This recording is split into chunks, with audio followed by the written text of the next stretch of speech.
আসসালামু আলাইকুম সম্মানিত সুধী, যারা বৈশাখ ডিবেট অ্যাসোসিয়েশনের পেজ থেকে কেমন চাই করোনা বাজেট শোনার জন্য যারা অধীর আগ্রহে অপেক্ষা করছেন, সবাইকে স্বাগত জানাচ্ছি ভিডিও কথন পর্ব 9। বরাবরের মতো আজকে আমাদের সাথে উপস্থিত রয়েছেন মোহাম্মদ আখতারুজ্জামান খান, বিভাগীয় প্রধান অর্থনীতি বিভাগ, সরকারি ব্রজমোহন কলেজ বরিশাল, এবং মোহাম্মদ আজমল হোসেন, বিভাগীয় প্রধান অর্থনীতি বিভাগ, সরকারি সৈয়দ হাতেম আলী কলেজ বরিশাল। এবং এমন একটি সময় আমরা হাজির হয়েছি জাস্ট আমাদের মাঝে দুদিন আগেই আমাদের যারা অনুজ রয়েছে সেই এসএসসি পরীক্ষার্থী যারা ছিলেন তাদের ফলাফল প্রকাশিত হয়েছে। যারা উত্তীর্ণ হয়েছে বা উত্তীর্ণ হতে পারেনি সবাইকে হচ্ছে আমরা সাধুবাদ জানাচ্ছি এবং সবার উজ্জ্বল ভবিষ্যৎ আমরা কামনা করছি।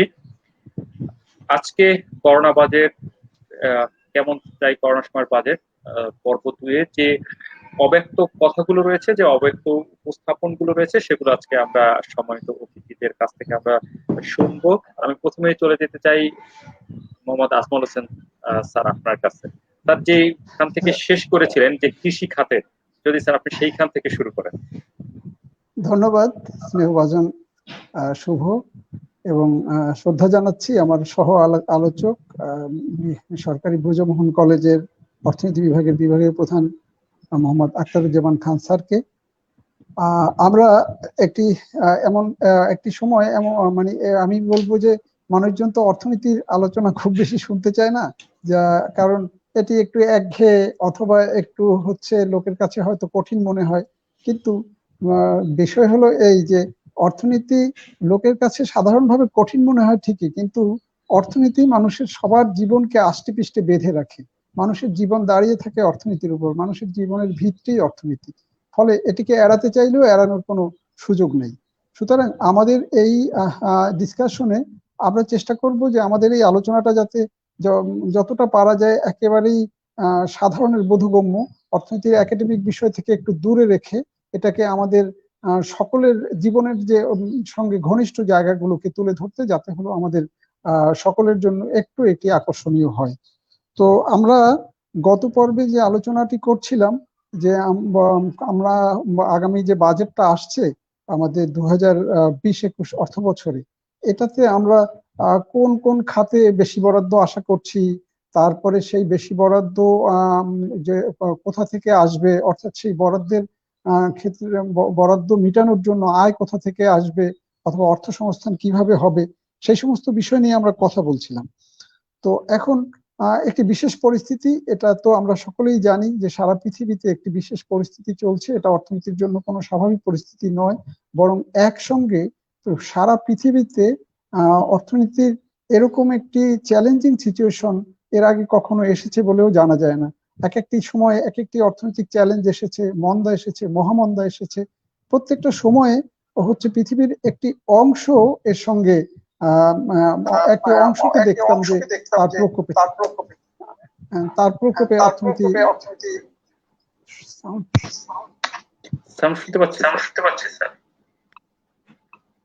তো যে কথা বলছিলাম যে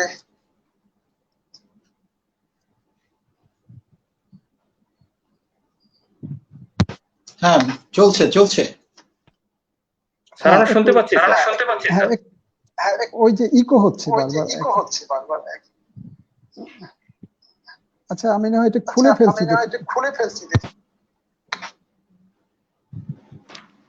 শোনা যায়? জি স্যার আমি শুনতে পাচ্ছি।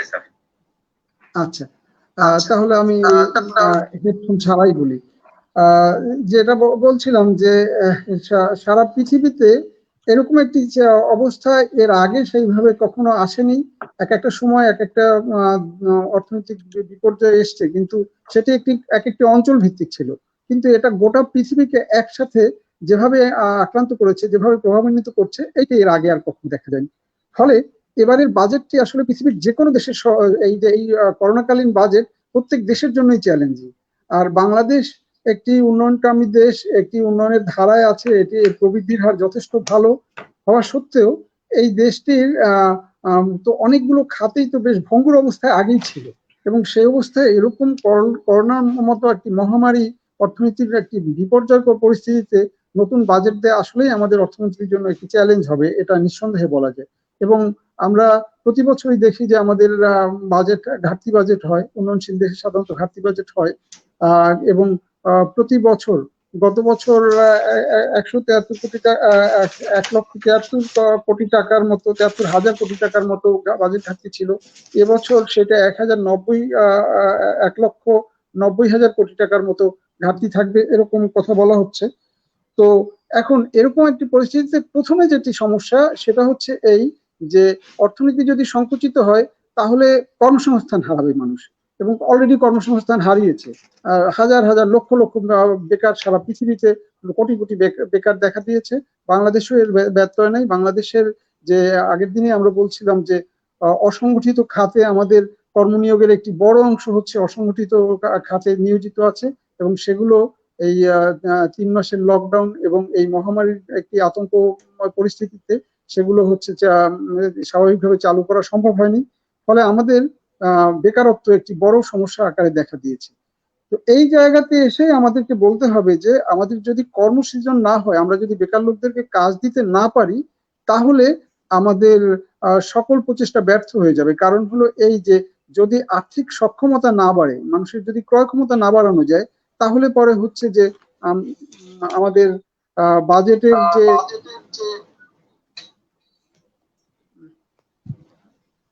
শুনছি আমরা, শুনতে পাচ্ছি। হ্যাঁ, শিওর। মাঝে মাঝে হচ্ছে শুনছি আমরা। আমরা শুনতে পাচ্ছি স্যার।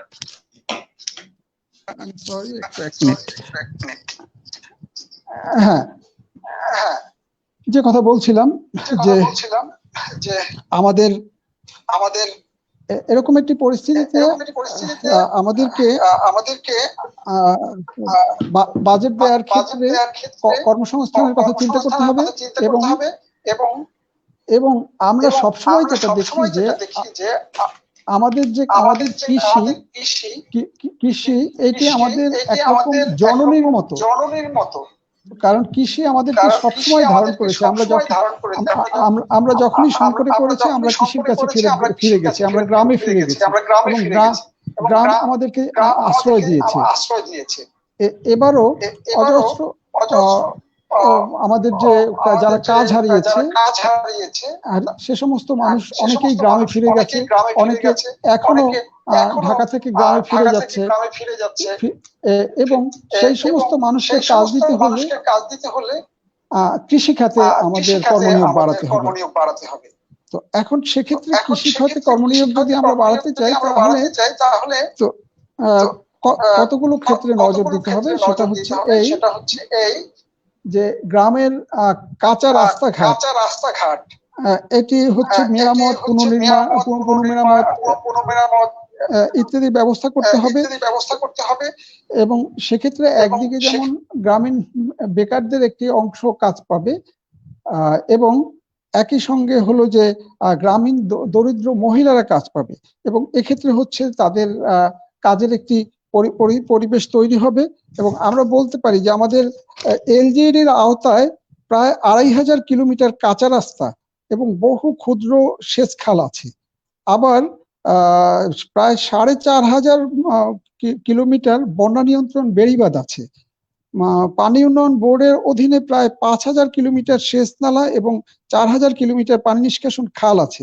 এই যে আমাদের যে এই কাঠামো, এখানে যে আমাদের যে গ্রামীণ যে কাঁচা রাস্তা বলি, গ্রামে আমাদের যে বেড়িবাঁধ, এই যে আমাদের আমপানে অনেক জায়গায় বেড়িবাঁধ ভেঙে গেছে, এবং এই যে সাতক্ষীরার শ্যামনগর সহ খুলনার দক্ষিণাঞ্চলের অনেক জায়গায় এখনো হচ্ছে পানির নিচে গ্রাম ডুবে আছে, সেগুলো দ্রুত মেরামতের ব্যবস্থা করা দরকার।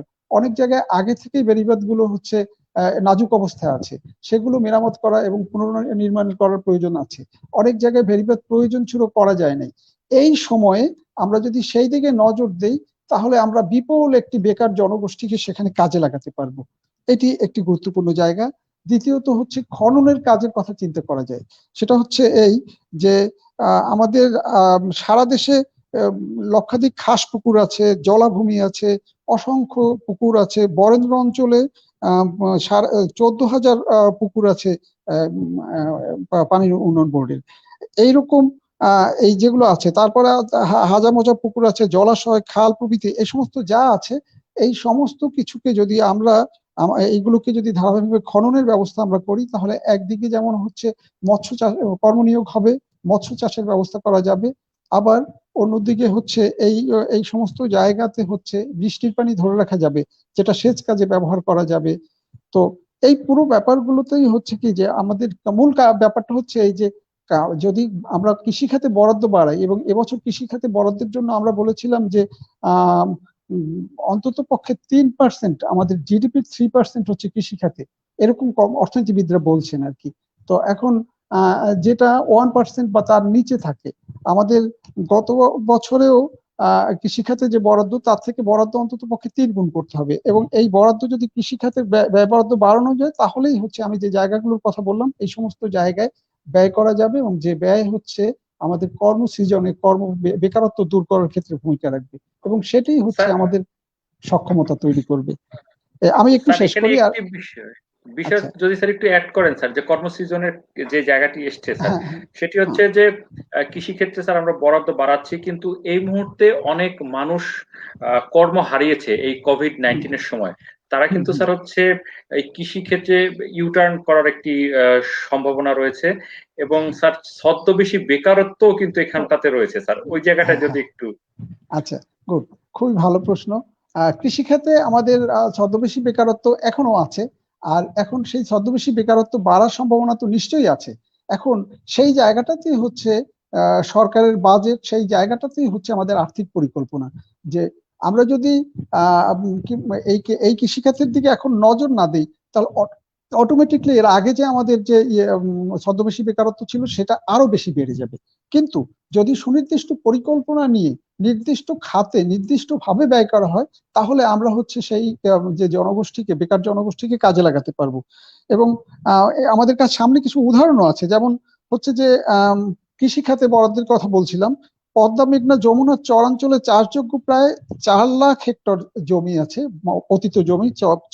পদ্মা মেঘনা যমুনার চরাঞ্চলে 4 লাখ হেক্টর জমি, যেটা বর্ষা মৌসুমে চাষ করার উপযোগী থাকে না, কিন্তু এটা শীত মৌসুমে অর্থাৎ বর্ষার শেষে চাষের উপযোগী থাকে।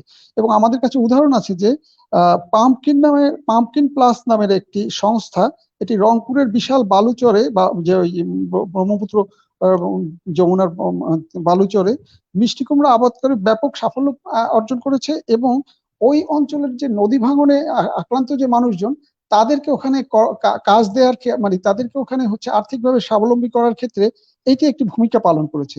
এটি যদি একটি অঞ্চলের একটি উদাহরণ হয়, তাহলে এটি সারা দেশের ক্ষেত্রে এইবার নতুন করে বিবেচনা করা যেতে পারে, যেখানে আমাদের প্রধানমন্ত্রী বারবারই বলছেন যে 1 ইঞ্চি জমিও খালি রাখা যাবে না। সেক্ষেত্রে আমাদের কাজ হবে যে সেই কোথায় জমি খালি আছে এবং কোথায় ব্যবহার করা যাবে, এবং সেক্ষেত্রে আমাদের বাজেট বরাদ্দ কেমন হবে সেই বিষয়টা। এবং আমরা প্রত্যাশা করতেই পারি যে আমাদের ধীমান আমাদের অর্থমন্ত্রী নিশ্চয়ই সেই বিষয়গুলোকে খেয়াল করবেন।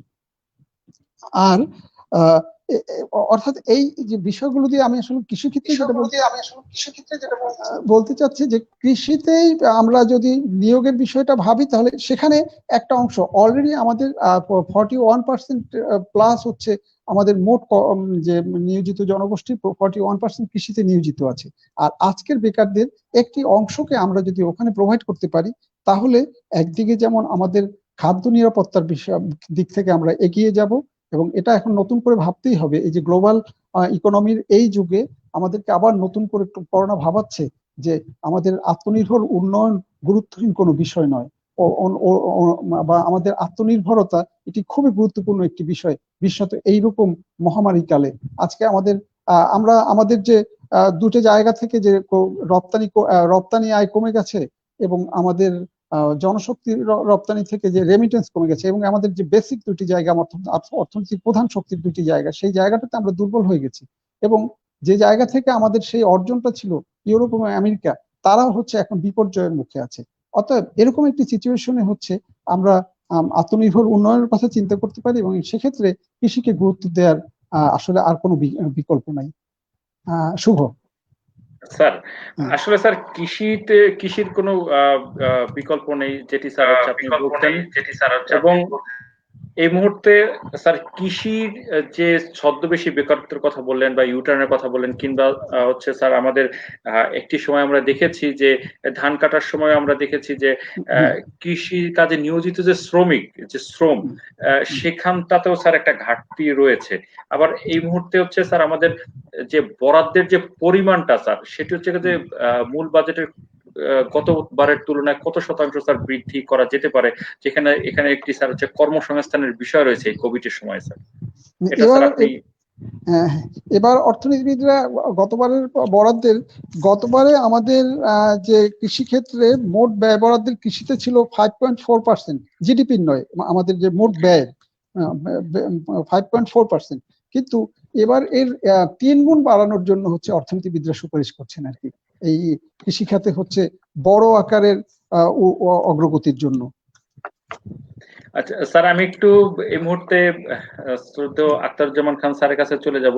স্যার আমরা তো হচ্ছে শ্রদ্ধেয় আজমল হোসেন স্যারের কথা শুনলাম। স্যার আপনি যদি এর সাথে কোনো কিছু সংযুক্ত করতে চান। আমি সাপ্লিমেন্ট করছি। সাপ্লিমেন্ট একটু চমৎকার ভাবে বলেছেন জনাব মোহাম্মদ আজমল হোসেন স্যার, তাকে ধন্যবাদ। উনি একজন ভালো বিশ্লেষক এবং কৃষিকে ঘিরে, আমাদের প্রাথমিক খাতকে ঘিরে যে বিশ্লেষণটি দিয়েছেন এবং কতগুলো রেফারেন্স ধরে কিন্তু বিশ্লেষণটা দিয়েছেন, যাতে পলিসি লেভেলে এগুলো নিয়ে মানে অ্যানালাইসিস করে সিদ্ধান্ত গ্রহণ করতে সুবিধা হবে। আমি সাপ্লিমেন্ট করছি যে মাননীয় প্রধানমন্ত্রী যে প্যাকেজ দিয়েছেন, গতকালকে আরো একটি প্যাকেজ দিয়েছেন মানে ব্যাংকিং সেক্টরকে ঘিরে, কিন্তু এর আগে যে 18টি প্যাকেজ দিয়েছিলেন প্রণোদনা প্যাকেজ, তার মধ্যে আমি একটু স্পেসিফিক সেই কথাটি বলতে চাই যে কৃষি খাতকে ঘিরে যে গুরুত্বটি বলেছেন অলরেডি, কিন্তু সরকার পলিসি লেভেলে সেটা ভাবছেন। মাননীয় প্রধানমন্ত্রী বোরো ধান এবং চাল ক্রয় কার্যক্রমে অতিরিক্ত 2 লক্ষ মেট্রিক টন চাল ক্রয় সহ সেখানে 860 কোটি টাকা বরাদ্দ দিয়েছেন, প্রণোদনা দিয়েছেন প্যাকেজ। কৃষি যান্ত্রিকীকরণ যে জায়গাটা অত্যন্ত জরুরি, আমরা দেখেছি এবারই সেই প্রয়োজনটা দেখা গিয়েছে। আমি সাপ্লিমেন্ট করছি ওই অর্থেই যে কৃষিতে কেন বরাদ্দ দরকার। কৃষি যান্ত্রিকীকরণ এখন কিন্তু বাংলাদেশের অনেক শ্রমের যে সেকেন্ডারি সেক্টরটা একটু ডেভেলপড হয়, গ্রামীণ পর্যায়ে কিন্তু কৃষি শ্রমিকের একটু ঘাটতি দেখা দিয়েছে অনেক ক্ষেত্রেই, এবং মাননীয় প্রধানমন্ত্রী সহ পলিসি লেভেলের অনেকেই কিন্তু আহ্বান জানিয়েছেন যে কৃষি শ্রমিক, এবং কোভিডের কারণে এটা হয়েছে, কৃষি শ্রমিক পাওয়া যাচ্ছিল না উত্তর অঞ্চলে। তো সেই ক্ষেত্রে দেখেছি যে আমরা ওই যে ট্রাক্টর বা ওই যে ধান কাটা মাড়াই মেশিন, এগুলোর খুব প্রয়োজন হয়ে দাঁড়িয়েছে, অপরিহার্যতা এসে দাঁড়িয়েছে। সেখানেও কিন্তু প্রণোদনা প্যাকেজ আছে 200 কোটি টাকার। কৃষি সাবসিডি, ইনপুট সাবসিডি এবং আউটপুট সাবসিডিতে এগ্রিকালচারে 9,500 কোটি টাকার প্রণোদনা দেওয়া হয়েছে, এবং রিফাইন্যান্সিং স্কিম আছে এগ্রিকালচারের, ফাইন্যান্স আবার রিফাইন্যান্সিং স্কিমে 5,000 কোটি টাকার কিন্তু প্রণোদনা আছে। তো এই প্রণোদনার সাথে সাথে তুমি যে কথাটি বললে যে কর্মসৃজন, হ্যাঁ, সেই ক্ষেত্রেও কিন্তু 2,000 কোটি টাকার প্রণোদনা আছে। তা আমি যে কথাটি বলতে চাই যে কৃষিকে ঘিরে যে আমরা যদি প্রাগমেটিক সিদ্ধান্তটা নিতে পারি, আমরা অনেক কথা বলেছি এই আলোচনায়, গত পর্বেও আমরা বলেছি যে কৃষিকে ঘিরেই কিন্তু আমরা এখন আমাদের যে চ্যালেঞ্জ গুলো আছে, এটার মূল নিয়ামক শক্তিটা কিন্তু অন্যতম মৌলিক নিয়ামক শক্তিটা হবে কিন্তু কৃষি, এবং সেই ক্ষেত্রে কিন্তু সরকারে এগোচ্ছে, এবং কৃষিকাজ কিন্তু থেমে নেই। আমি শক্তি পাচ্ছি কৃষিকাজের কোথায় কিন্তু থেমে নেই। কৃষির উৎপাদন হচ্ছে, বাজারজাতকরণ হচ্ছে, যে আমাদের এই কোভিডের কারণে যে প্রেক্ষাপটটি এসে দাঁড়িয়েছে, সেখানে কিছু কিছু জায়গায় আমাদেরকে খুব করেই এখন, বিশেষ করে ওই যে কথা আমরা গত পর্বে বলেছি যে আমাদের সংরক্ষণাগার, আমাদের দক্ষিণাঞ্চলের জন্য মাছ ফ্রিজিং করে রাখার জন্য এখানে সেই ব্যবস্থার হিমাগার, এগুলোর জন্য বরাদ্দ বিশেষভাবে লাগবে। এছাড়া কৃষিতে গবেষণা চলছে, কৃষির কার্যক্রম এগিয়ে চলছে, আমরা সেই জায়গাতে আছি। এটা আমি একটু সাপ্লিমেন্ট করছি মানে আজমল স্যারের সাথে আর কি। স্যার আপনি যদি আমাদের এই মুহূর্তে আমাদের ব্যাংকিং খাত, স্যার ব্যাংকিং খাতের আমাদের কি অবস্থা, এবং হচ্ছে স্যার ফরেন রেমিটেন্স আমাদের কমে যাচ্ছে। হ্যাঁ, তোমার এবং স্যার হচ্ছে আপনি যদি স্যার হচ্ছে ব্যাংকিং খাতটা নিয়ে যদি স্যার একটু শুভ এই যে একটা জিনিস আমাকে, মানে ব্যাংকিং সেক্টরটা আমাদেরকে, মানে ফিনান্সিয়াল সেক্টরটা আমাদেরকে এই অর্থনীতির জগৎটাকে বহুমাত্রিক ভাবে আমাদের আষ্টে পৃষ্ঠে বেঁধে রেখেছে। একদিকে সে ফিনান্সিং মানে মোড অফ ফিনান্সিং এর ক্ষেত্রে সে আমার হাতের অলস টাকাকে কিন্তু সে ইনভেস্টেবল ফান্ড হিসেবে গড়ে তুলছে। যখন আমার পকেটে টাকা থাকে সেটা নির্জীব আকারে পড়ে থাকে, অনুৎপাদনশীল, কিন্তু যখন ব্যাংকিং সেক্টরে সেটা প্রবেশ করে সেটা কিন্তু উৎপাদনশীল খাতে কিন্তু সেটা ধাবিত হয়। তো ব্যাংকিং সেক্টর সম্পর্কে সর্বশেষ কথাটি বলে আমি কিন্তু উপস্থাপন করছি। আমার যারা দর্শক আছেন আমি তাদেরকে ধন্যবাদ দিয়েছি।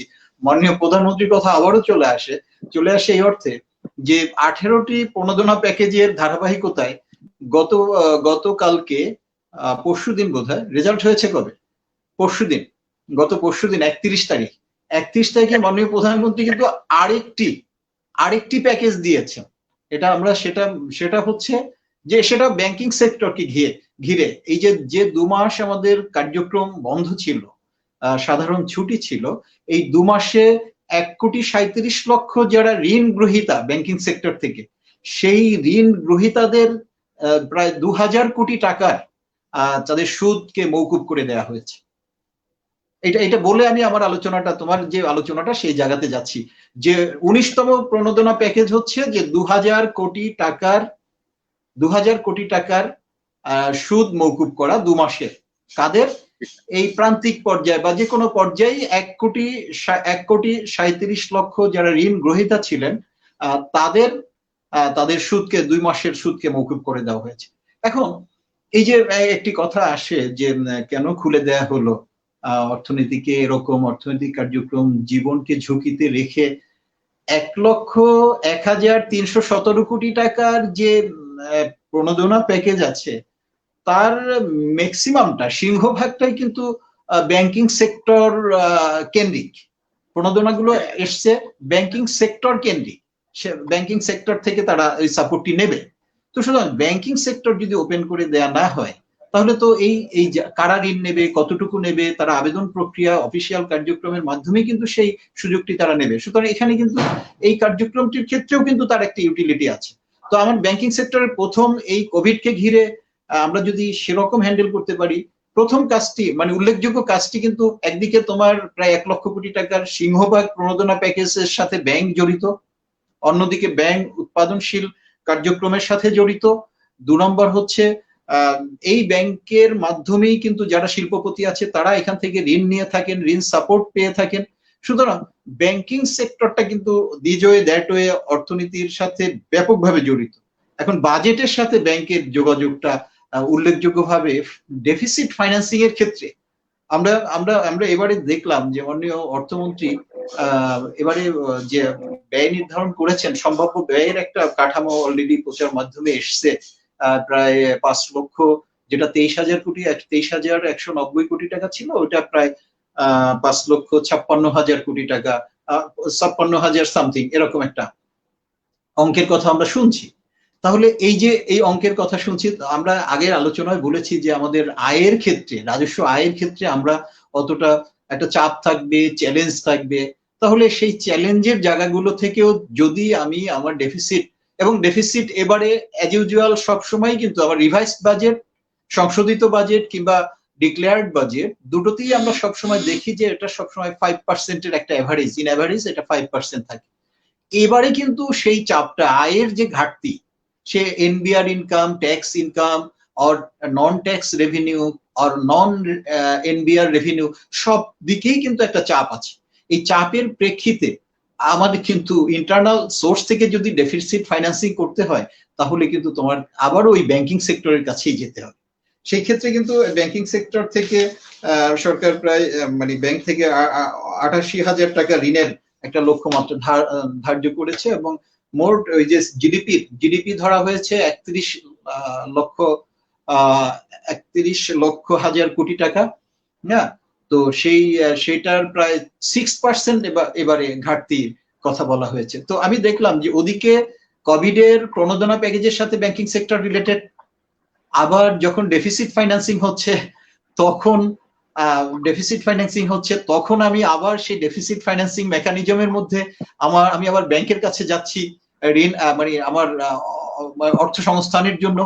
আর অন্যদিকে শিল্পক্ষেত্রের তো উল্লেখযোগ্য ঘটনাটাই উল্লেখযোগ্য যে ঋণ সাপোর্ট বা ক্যাপিটাল সাপোর্টের যে জায়গাটি সেটাও হলো ব্যাংকিং সেক্টর। তাহলে আমরা দেখছি যে ব্যাংকিং সেক্টরটা ইকোনমিতে কিন্তু একটা উল্লেখযোগ্য রোল প্লে করে থাকে। হ্যাঁ, তো এই ক্ষেত্রে আমি যদি মনে করি যে হ্যাঁ বলো স্যার, এই মুহূর্তে আমাদের সুদের হার সিঙ্গেল ডিজিটে রয়েছে, তো সেক্ষেত্রে আমাদের সুদের হার স্যার কিরকম হবে স্যার?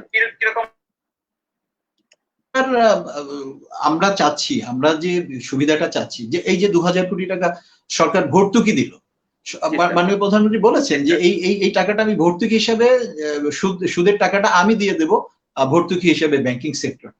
হ্যাঁ, স্প্রেড রেটের মধ্যে একটা ডিফারেন্স আছে, কোন ব্যাংকে আনইউজুয়াল কিছু ব্যাংকিং সেক্টরে আনইউজুয়াল রেট অফ ইন্টারেস্টের বিষয় আছে। এ নিয়ে মাননীয় প্রধানমন্ত্রী বলেছেন যে সবসময় একটা প্রচেষ্টা কিন্তু চালানো হচ্ছে যে ডাবল ডিজিট অ্যাভয়েড করার জন্য, সুদের হার সিঙ্গেল ডিজিটে রাখার জন্য সবসময় কিন্তু একটা প্রচেষ্টা চালানো হচ্ছে। আরেকটি বিষয় হচ্ছে যে স্প্রেড রেটটা যদি কমানো যায় সেটার উপরেও ব্যাংকিং সেক্টরে একটা চাপ আছে। কিন্তু আমরা একটা জিনিস খেয়াল করবো যে ব্যাংকিং সেক্টরটা তো একটা ব্যবসা, তাদের তো একটা বিজনেস করতে হবে। তারা তো ওটার একটা, যদি আমি 5% সেন্ট্রাল ব্যাংক থেকে ঋণ নিয়ে আসি, আমি যদি 9% বা 10% আমি যদি আমার রেট না হয়, ব্যাংকের রেট না হয়, তাহলে তাদের যে ব্যাংকিং পরিচালনা, তাদের যে ম্যানেজমেন্ট, এই ম্যানেজমেন্ট তো রান করানো যাবে না। তো সেই ক্ষেত্রে আমরা সবসময় প্রত্যাশা করব, বিশেষ করে ইউনিফর্ম কোনো রেট অফ ইন্টারেস্ট কোনো দেশে থাকে না, একটা সেক্টরে এক এক রকম থাকে। এগ্রিকালচারে একটা রেট অফ ইন্টারেস্ট থাকবে, আমি ক্ষুদ্র এসএমই খাতে একটা থাকবে, কৃষকদের জন্য একটা রেট অফ ইন্টারেস্ট থাকবে, কর্পোরেট হাউসের জন্য, শিল্পপতিদের জন্য একটা রেট অফ ইন্টারেস্ট থাকবে। আমার যে রেট অফ ইন্টারেস্টের সাপোর্ট থেকে আমরা সবসময় চাই যে পার্টিকুলারলি যে মার্জিনালাইজড যে গ্রুপটা আছে, প্রোডাক্টিভ খাতের যে মার্জিনালাইজড গ্রুপটা, একটা হলো কৃষক, আর একটা হলো কুটির শিল্প, আর একটা হলো কৃষক, সেটা পোল্ট্রি শিল্পের হোক, কৃষক হোক, মৎস্যজীবী হোক, কিংবা এসএমই খাতের যারা উৎপাদনকারী আছে তাদের, এবং নারী উদ্যোক্তা। হ্যাঁ, আমরা সবসময় চাইবো যে সরকারের কাছে কিংবা এই আর্থিক সেক্টরের কাছে যে এই গোষ্ঠীটার, এই উৎপাদনশীল গোষ্ঠীটার ক্ষেত্রে যেন রেট অফ ইন্টারেস্টটা একটু কম হয়, সহনীয় হয়, এবং কোভিডের কারণে যেন এই বাজেটে এদের জন্য ওই সুদের হারের চাপটা যেন কম থাকে, এবং কম সুদে ফিনান্সিয়াল সেক্টর থেকে কর্মসৃজন হোক আর উৎপাদনশীল কার্যক্রম বেগবান করার জন্য হোক, এই বাজেটে ওই সাপোর্ট গুলো, সুদের হারের সাপোর্টটা, একটা হলো মিনিমাম সুদের হারের সাপোর্টটা কিন্তু থাকতে হবে এই উৎপাদনশীল সেক্টর গুলোর জন্য। স্যার, একটি বিষয় একটু জানার ছিল, সেটা হচ্ছে আমাদের যে কোভিডের সময়টিতে কটেজ ইন্ডাস্ট্রি গুলো যে আমাদের রয়েছে, এবং তারা হচ্ছে ম্যাক্সিমাম সময় স্যার যে ক্ষুদ্র ঋণের উপরে মাইক্রো ক্রেডিট ঋণ, যেটা বহুল প্রচলিত শব্দ, সেই এনজিও থেকে সেটি নিচ্ছে, বা বিভিন্ন যে আর্থিক প্রতিষ্ঠান রয়েছে তাদের কাছ থেকে একটু চড়া সুদেই এই কটেজ ইন্ডাস্ট্রির যারা এন্টারপ্রেনিয়র, যা উদ্যোক্তা যারা রয়েছেন, তারা কিন্তু ঋণ নিয়ে তাদের এই কটেজ ইন্ডাস্ট্রির পণ্যগুলো বাজারজাত করেন, প্রক্রিয়াগতকরণ করার একটি বিষয় থাকছে। কিন্তু কোভিড এর সময়টিতে তারা একটি হুমকির সম্মুখীন, তারা ঋণগ্রস্ত, তাদের জন্য আলাদাভাবে স্যার কোনো প্রণোদনা প্যাকেজ কিংবা আলাদাভাবে বাজেটে কোনো বরাদ্দ রাখার সুপারিশ স্যার আপনি করবেন কিনা, এবং একই সাথে নতুন ভাবে উদ্যোক্তা সৃষ্টির জন্য, এই যে কটেজ ইন্ডাস্ট্রির জন্য উদ্যোক্তা সৃষ্টির জন্য কোনো প্রণোদনা প্যাকেজ স্যার আপনার তরফ থেকে সুপারিশ করবেন কিনা? না না না, আমি আবার বলি, এনজিও থেকে যারা ঋণ নিয়েছে এদের যারা আছে উদ্যোক্তা, তারা কোনো সাপোর্ট পাবে কিনা? জি স্যার। আমি একটা কথা বলি, খুব চমৎকার একটা কথা আমি বলি, এখানে আমরা আছি আলোচনা এবং একটা অ্যানালাইসিস করার জন্য। একটা ইকোনমিক ফিনান্সিয়াল সেক্টরটা has been divided into two parts, in one formal sector, formal banking sector, another informal sector.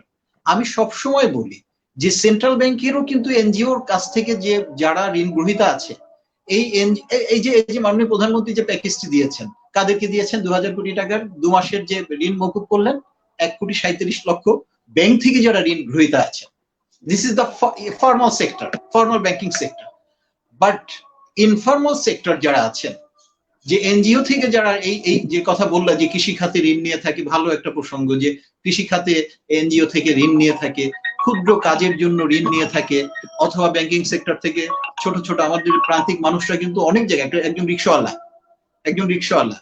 একজন ছোট ব্যবসায়ী, একজন কৃষক, আমরা আজমত স্যার, আমরা গ্রামীণ অর্থনীতির যে অবস্থাটা জানি, এনজিও সেক্টর থেকে প্রচুর পরিমাণে কিন্তু তাদের কাছে ঋণ আছে, কিন্তু সরকার যে এই যে 2000 কোটি টাকা যে ঋণটা দিল, সেখানে যে প্যাকেজটা 2 মাসের সুদকে মওকুফ করলেন, সেই যে মওকুফের কিন্তু সুফলটা ওই প্রান্তিক পর্যায়ে ওই যারা এনজিও থেকে ঋণ নিয়েছে তারা কিন্তু পেল না। সেই এই যে সুদ মওকুফের যে সাপোর্টটা, এটা কিন্তু দেখেন কত চমৎকার। মানে ভেঙে ভেঙে যদি এরকম আমি উন্মোচন করি, তাইলে এনজিও সেক্টর থেকে তারা কিন্তু এই 2 মাসের সুদের সাপোর্ট যে প্রণোদনাটা, ইনসেন্টিভটা গভর্নমেন্ট থেকে দিয়েছে, সেই সাপোর্টটা কিন্তু প্রান্তিক পর্যায়ে ওই কৃষক, ছোট ব্যবসায়ী যারা এনজিও থেকে ঋণ নিয়েছে তারা কিন্তু পেলেন না। এই ক্ষেত্রে শুভ তোমার প্রশ্নটি চমৎকার, এবং তোমার এই ক্ষেত্রেও কিন্তু আমরা একটা সাপোর্ট চাই যে এনজিও যারা আছে তাদের সাথেও সরকারের এখানে একটা ইন্টারাকশন দরকার, যে ইন্টারাকশনটা করে তাদের এই যে সুদের বিষয়, এই 2 মাসের সুদের ব্যাপারে ব্রাকের সুদের কি হবে, আশার সুদের কি হবে, প্রশিকার সুদের কি হবে, গ্রামীণ ব্যাংকের যে ক্ষুদ্র পর্যায়ে ক্ষুদ্র ঋণের সুদের কি হবে, এ বিষয়ে আমরা আজকের বাজেটে, তুমি ভালো প্রসঙ্গ, এবং আমি আহ্বান জানাচ্ছি পলিসি লেভেলে যে এ বিষয়ে এনজিওদেরকেও কিন্তু হয়তো সাপোর্ট দিয়ে হোক, সাবসিডি দিয়ে হোক, অথবা তাদেরকে যে কোনো ভাবেই হোক তাদেরকেও কিন্তু এই সুদের বিষয়ে কিন্তু সিদ্ধান্ত নিতে হবে, এবং সেক্ষেত্রে যদি বাজেট সাপোর্ট দরকার হয় সেটাও দিতে হবে। এই একটা কথা আর কি। তো আমি ইন্ডাস্ট্রিয়াল সেক্টরটা পড়ে আসছি। আরেকটি বিষয় এখানে যেটি বিদ্যমান সেটি হচ্ছে স্যার, আমরা দেখতে পাচ্ছি যে আমাদের সব এই সময়টাতে আমরা আমাদের ই কমার্স যারা উদ্যোক্তা রয়েছে, আমরা তাদের একটি বিষয় দেখতে পাচ্ছি, যারা বাসায় বসে আমাদের হচ্ছে ওমেন্স এন্টারপ্রেনিয়র যারা রয়েছে কিংবা মেন্স এন্টারপ্রেনিয়র রয়েছে, এবং তারা হচ্ছে যে অনলাইন প্ল্যাটফর্মটাকে কাজে লাগিয়ে ই কমার্স সাইট ডেভেলপ করছে, এবং এটি স্যার নতুন একটি সেক্টর, নতুন একটি খাত, এবং এই জায়গাটাতে স্যার একটি প্রণোদনা থাকবে কিনা, বা প্রণোদনার জন্য আপনি কোনো সুপারিশ করবেন কিনা বাজেটে? আমি আমি আমি বিশেষ করে যে কোভিড যে আমাদের যে বাস্তবতা শিখিয়েছে সারা বিশ্বব্যাপী, এবং যে সংস্কৃতি শিখিয়ে দিয়ে গেল, মানবিক এবং অমানবিক, অর্থনৈতিক, সাংস্কৃতিক, রাজনৈতিক, সামাজিক এবং শরীর, সব দিক থেকে আমাদেরকে কিন্তু একটা ভিন্ন সংস্কৃতির মধ্যে ফেলে দিয়ে গেছে, এবং আগামী শতাব্দীর জন্য এটা একটা পাঠ।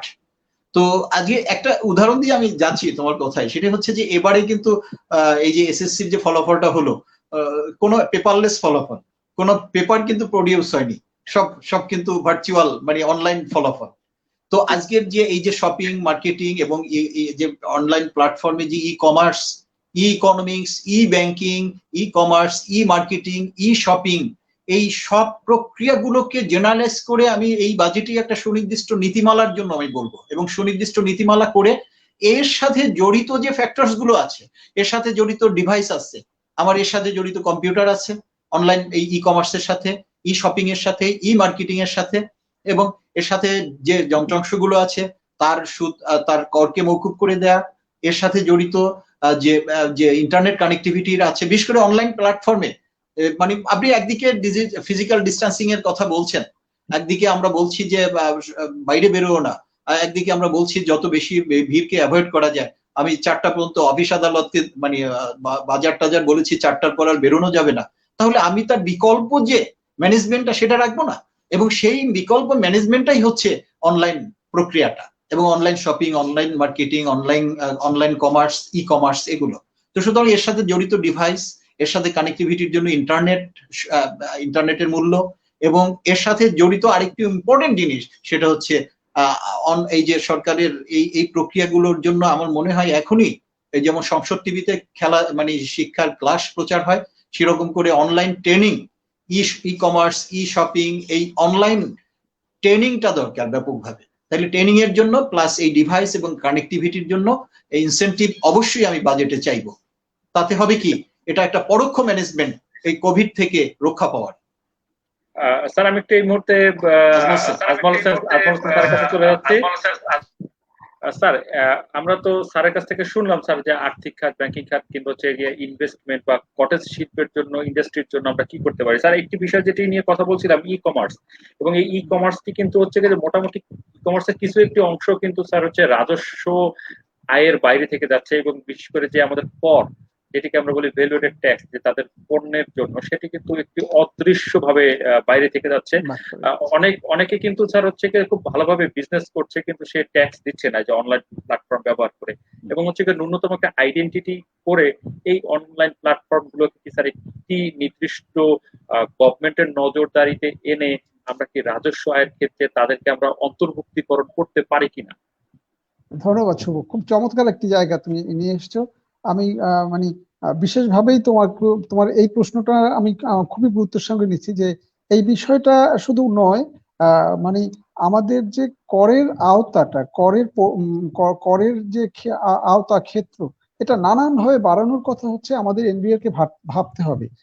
কারণ এটা না ভাবলে পরে ওই যে সেই ট্যাক্স জিডিপি রেশিও যে 10%, এই যে বিশ্বের নিম্নতম ট্যাক্স জিডিপি রেশিও, এই যে একটি উদীয়মান অর্থনীতি খুব বেশি দূর যাওয়াটা খুব কঠিন হয়ে যাবে। কারণ আমরা যেখানে 8%-এর উপরে গ্রোথ রেট আমাদের, সেখানে হচ্ছে যে কর বাড়াতে হবে। এবং সেক্ষেত্রে তুমি একটি জায়গা চিহ্নিত করে দিলে যে হ্যাঁ, যারা বিজনেস করছে, আর্ন করছে, তার ট্যাক্স দেওয়ার জায়গা আছে। সুতরাং অনলাইনে যদি সে কেউ বিজনেস করে, সে অনলাইনে বিজনেসের জন্য তো হচ্ছে নির্দিষ্টভাবে তাকে করের আওতায় আনতে হবে, এবং এটা আনা খুবই জরুরি। আমি এটা যথাযথ। কিন্তু আবার এই সঙ্গে আমি কিছু জিনিস যোগ করতে চাই। আর আক্তার স্যার খুব চমৎকার করে বলছিলেন আর কি, আসলে ওই যে ই কমার্স, আমরা যা বলছি ই কমার্স, আমি তো বলি যে ই ইকোনমি, ই সোসাইটি। কারণ এখন তো এই যে করোনার যুগে যখন আমরা সোশ্যাল ডিস্টেন্সিং অথবা শারীরিক দূরত্ব বজায় রেখে হচ্ছে সুস্থ জীবনের কথা বলছি, তখন হচ্ছে আমরা আসলে একটা ই সোসাইটির কথাই বলছি।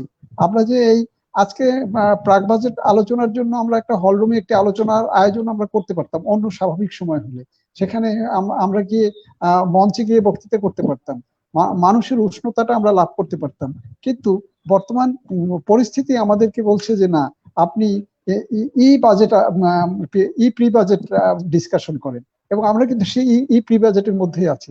সুতরাং ই সোসাইটির জন্য যে আক্তার স্যার যে কথাটা বলছিলেন, যে ই সোসাইটির জন্য গভর্নমেন্টের, ই কমার্সের জন্য, ই ইকোনমির জন্য গভর্নমেন্টকে যে জায়গাটাতে হচ্ছে ছাড় দিতে হবে, সেটা গভর্নমেন্টকে অবশ্যই দিতে হবে। তবে আমরা তো এত কথা যে বলছি যে আমাদের এবছর আয় বেশি, আয় কম, ব্যয় বেশি, এবং গতবারের যে বাজেট ঘাটতি ছিল, এবার বাজেট ঘাটতি বাড়বে। যে একটু আগে আক্তার স্যার বলছিলেন যে আমাদের যে এবারের যে বাজেটের আকার যেটা শোনা যাচ্ছে যে 5,56,978 কোটি টাকার বাজেটের কথা শোনা যাচ্ছে। সেক্ষেত্রে এবং জিডিপি আমাদের 31,71,500 কোটি টাকার আশা করা হচ্ছে। তো সেক্ষেত্রে আমাদের বাজেট ঘাটতি 1,90,000 কোটি টাকা, অর্থাৎ জিডিপির 6% বাজেট ঘাটতি। এখন যে প্রশ্নটি দেখা দিচ্ছে সেটা হচ্ছে যে এই বিশাল বাজেট ঘাটতি নিয়ে আমাদের বাজেটটা তাহলে কিভাবে প্রণীত হবে, অর্থাৎ এই আমাদের যে আয়ের তুলনায় ব্যয়ের যে বহর, এই এবং ব্যয় করতে হবে। আমরা একটু আগে বলছিলাম যে কৃষি খাতে বরাদ্দ বাড়াতে হবে, আমরা সেদিন বলছিলাম আমাদের স্বাস্থ্য খাতে বরাদ্দ বাড়াতে হবে, আমরা বলছি যে আমাদের ক্ষুদ্র মাঝারি শিল্পের জন্য প্রণোদনা দিতে হবে, বাড়াতে হবে। এরকম করে আমরা বিভিন্ন জায়গায় যে বরাদ্দ বাড়ানোর কথা বলছি, তাহলে এই অর্থ সংস্থানটা কিভাবে হবে, সেই বিষয় নিয়ে আলোচনাটা খুব জরুরি। এবং আমার মনে হয় যে সেই ক্ষেত্রে কতগুলো বিষয়, যে আমরা যেমন বেশি বাজেট চাচ্ছি, বেশি বরাদ্দ চাচ্ছি অনেক জায়গায়, একই সঙ্গে একথাও আমরা বলবো যে অনেক জায়গায় বরাদ্দ কমাতেও হবে। বিশেষত হচ্ছে আমাদের অপ্রয়োজনীয় ব্যয়, অনেক জায়গায় অনেক ধরনের ব্যয় আছে যে ব্যয় আমরা অ্যাভয়েড করতে পারি, অপ্রয়োজনীয় ব্যয়কে হ্রাস করতে হবে। এটি একটি খুব গুরুত্বপূর্ণ বিষয় এই বছরের বাজেটের জন্য। বিশেষভাবে আমাদের কত জায়গায় যে কত রকমের, আমরা দেখি যে কত রকমের প্রজেক্ট আছে, কত রকমের ইয়ের জন্য, বিভাগের জন্য, গাড়ি, আমাদের পরিবহন পুলের জন্য একটি ব্যাপক অর্থের বাজে খরচ আছে। এরকম করে অজস্র জায়গা খুঁজে পাওয়া যাবে যে জায়গাগুলোতে হচ্ছে অপ্রয়োজনীয় ব্যয় আছে, সেই ব্যয়গুলোকে হ্রাস টেনে ধরতে হবে এই বছরের জন্য। আচ্ছা, আমরা একটু আগে তুমি যেটা বললা যে আমাদের ওই একটি বিশেষ মানে ই কমার্স যারা করে তাদের জন্য কর বাড়ানো হবে কিনা, শুধু ই কমার্সের জন্য না, আমি বলছি যে সমস্ত ক্ষেত্রে। তোমার আমাদের এখন অনেক উপজেলা, জেলা, উপজেলা অথবা ইউনিয়ন পর্যায়ে কর দেওয়ার মতো মানুষজন আছে, কিন্তু তাদেরকে শনাক্ত করা হয় না ঠিক মতো। আমরা কেন যে এই উদ্যোগটা ঠিক মতো নিচ্ছি না আমি ঠিক জানি না। যে আমাদের আয় বাড়াতে হবে এবং আয় বাড়ানোর ক্ষেত্রে করের উপর আমাদের নির্ভরতা বাড়াতে হবে। এবং সেই কর মানে হচ্ছে প্রত্যক্ষ কর প্রধানত। তো সেইগুলো ক্ষেত্রে আমাদেরকে এবছর এই বিবেচনাটা আনতে হবে যে কিভাবে সেটা করা যায়। আচ্ছা, আমরা এবছরের বাজেটে একটু মানে আমরা যখন আলোচনা করি তখন কেউ কেউ হয়তো এরকম মনে করবে যে যারা বাজেট আলোচনা করছে তারা অনেক জায়গায় এই সমস্ত ব্যয় বরাদ্দ কথা বলছে, কিন্তু সরকার অর্থ সংস্থান কিভাবে করবে সে ব্যাপারে তো কিছু বলে দিচ্ছে তারা। আমাদের এটা সরকার বুঝবে, কিন্তু আমাদের কাছে যেরকম মনে হয় যে অর্থনীতি ছাত্র হিসেবে যে কোন কোন জায়গা থেকে এই সংস্থানগুলো হতে পারে, এই আলোচনাটা আক্তার স্যার শুরু করবেন। এই আলোচনাটা জরুরি একটা আলোচনা এবং আমি এর সঙ্গে কিছু যোগ করব। তো স্যারকে এই স্যার, শ্রদ্ধেয় আজমল স্যার একটি কথা যেটি অবতারণা করলেন সরকারের আয়ের। ঠিক আছে, আমি তোমার শুভ শুভ তুমি তো অর্থনীতির ছাত্র, তুমি তো আয় নিয়ে তুমিও শঙ্কিত নাকি, যে সরকার শুধু দাবির কথা বলছি আমরা, শুধু দাবির কথা বলবো, আমরা কিভাবে আয় করব আর কি। আমরা তো একটা ফ্যামিলি বাজেট করে থাকি, তাই না? বাজেট মেকানিজমের সাথে ইচ অ্যান্ড এভরিওয়ান রিলেটেড। তো সুতরাং সেই মেকানিজমে শুধু আমি বলবো রাস্তা দাও, গাড়ি দাও। আমি একবার গ্রামে গিয়েছিলাম, একবার রাজাপুর একটা গ্রামে গিয়েছিলাম বাজেট আলোচনা, একটা এনজিও আমাকে নিয়ে গেল যে ওখানে বাজেট সম্পর্কে কথা বলতে হবে। তো আমি বললাম যে আমি সেই গ্রামে সবসময় অর্থনীতি পড়াই উপরের ক্লাসে, তো সেখানে আমি কি করে ওই গ্রামীণ মহিলাদের যারা অশিক্ষিত বা অর্ধশিক্ষিত সম্মানিত তাদেরকে আমি কি করে বাজেট আলোচনা করবো, এরকম একটা ভারী জিনিস। তো এই পথে গাড়িতে যেতে যেতে ভাবছি যে কি করে আমি তাদের সাথে ইনক্লুড করবো, মানে আমি কিভাবে একাত্ম করব বাজেট আলোচনা। তো এই ভাবতে ভাবতে আমি একটা রূপরেখা দাঁড় করিয়ে আমি সেখানে গেলাম। তো মঞ্চে দাঁড়িয়ে প্রথমে বললাম যে আপনারা ভালো আছেন? তো হ্যাঁ ভালো আছি। তো বললাম যে আপনি এই বাজেট আপনাদেরকে অযথাই বা টেনে টুনে নিয়ে এসছে এই এনজিওরা, আপনি বাজেট কি এটা কি আমাদের সাথে কোনো আপনার সাথে কোনো রিলেটেড? সমস্যারে বলে উঠলো, না ছাড় আমার বাচ্চা আছে, আমার হাড়িতে রান্না বা ভাত চাপানো আছে, আমাদেরকে টেনে টুনে নিয়ে আসছে, এই বাজেট তো আমাদের না, এটা ঢাকার লোক আর ঢাকার বিষয়, উচ্চমার্গের বিষয়। তো আমি আস্তে আস্তে করে বললাম যে আপনি কি আপনারা তো এখানে থাকেন, বাজেট আপনাদের না। তো আপনি বললাম যে আপনি বিদ্যুৎ প্রয়োজন হলে কার কাছে চান? সরকার। তাহলে রাস্তার জন্য কার অভিযোগটা কার উপরে হয়? বলতেছে যে ইউনিয়ন পরিষদের চেয়ারম্যান বা সরকার এমপির কাছে চাই অমুক সময়। তাহলে সবকিছু সরকারের কাছে চান। তারপর বললাম যে তাহলে সরকার কোত্থেকে দেয়? বাড়ি থেকে এটা জেনারেট করে? মানে ওই তাদের ভাষা করে বললাম। তো বলে যে না স্যার তা দেবে কেন? তা আমি বলে তাহলে টাকা কোথায় পায়? ব্যাংক থেকে ছাপায়। একটু তারা চুপচাপ। তা আমি বললাম যে আপনি কি বিস্কিট খান? হ্যাঁ খাই। খাই না স্যার, আপনি কি বলেন? আমি জিজ্ঞেস করলাম যে আপনি স্যান্ডেল পরেন? হ্যাঁ হ্যাঁ স্যান্ডেল পরি না। তাহলে আপনি কি মুড়ি খান, ঔষধ খান? এই প্রশ্ন করলাম। এই করতে করতে হ্যাঁ খাই। তো আমি বলে আপনি জানেন যে 10 টাকার ওই যে স্যান্ডেলটি পরেন তার 10 টাকার মধ্যে 1.5 টাকা আপনি সরকারকে দেন? না তো স্যার জানি না। যে চিনিটি খান তার মধ্যে সরকারকে দেন জানেন? না। লবণ যে প্যাকেটটা তার উপর লেখা আছে ভ্যাট, এটা কি জানেন? না স্যার। তখন বললাম যে আপনি প্রতিনিয়ত প্রতিটি ভোগে প্রতিনিয়ত বিদ্যুৎ ব্যবহার করেন, এই যে ভোগ করছেন প্রতিনিয়ত কিন্তু আপনি সরকারকে টাকা দিচ্ছেন, এবং সেই টাকা জড়ো করেই কিন্তু একটা কথা আমি ক্লাসেও সবসময় বলি, আজকে যে লোকটি মৃত্যুবরণ করে গেল তার কাফনের কাপড়টি কিনতে গেলেও সরকারকে পে করে কিন্তু সে ওপারে চলে যাচ্ছে। কাফনের কাপড় 1000 টাকা হলে 150 টাকা সরকারের রেভিনিউতে কিন্তু জমা হচ্ছে, ভ্যাট আকারে এনবিআর এ জমা হচ্ছে। তো সুতরাং এই একজন মৃত লোক কিংবা আজকে যিনি জন্মগ্রহণ করলেন উনি কিন্তু রাষ্ট্রকে পে করছেন, মৃত লোকটি রাষ্ট্রকে পে করে তারপর কিন্তু সে মৃত্যুবরণ করছে।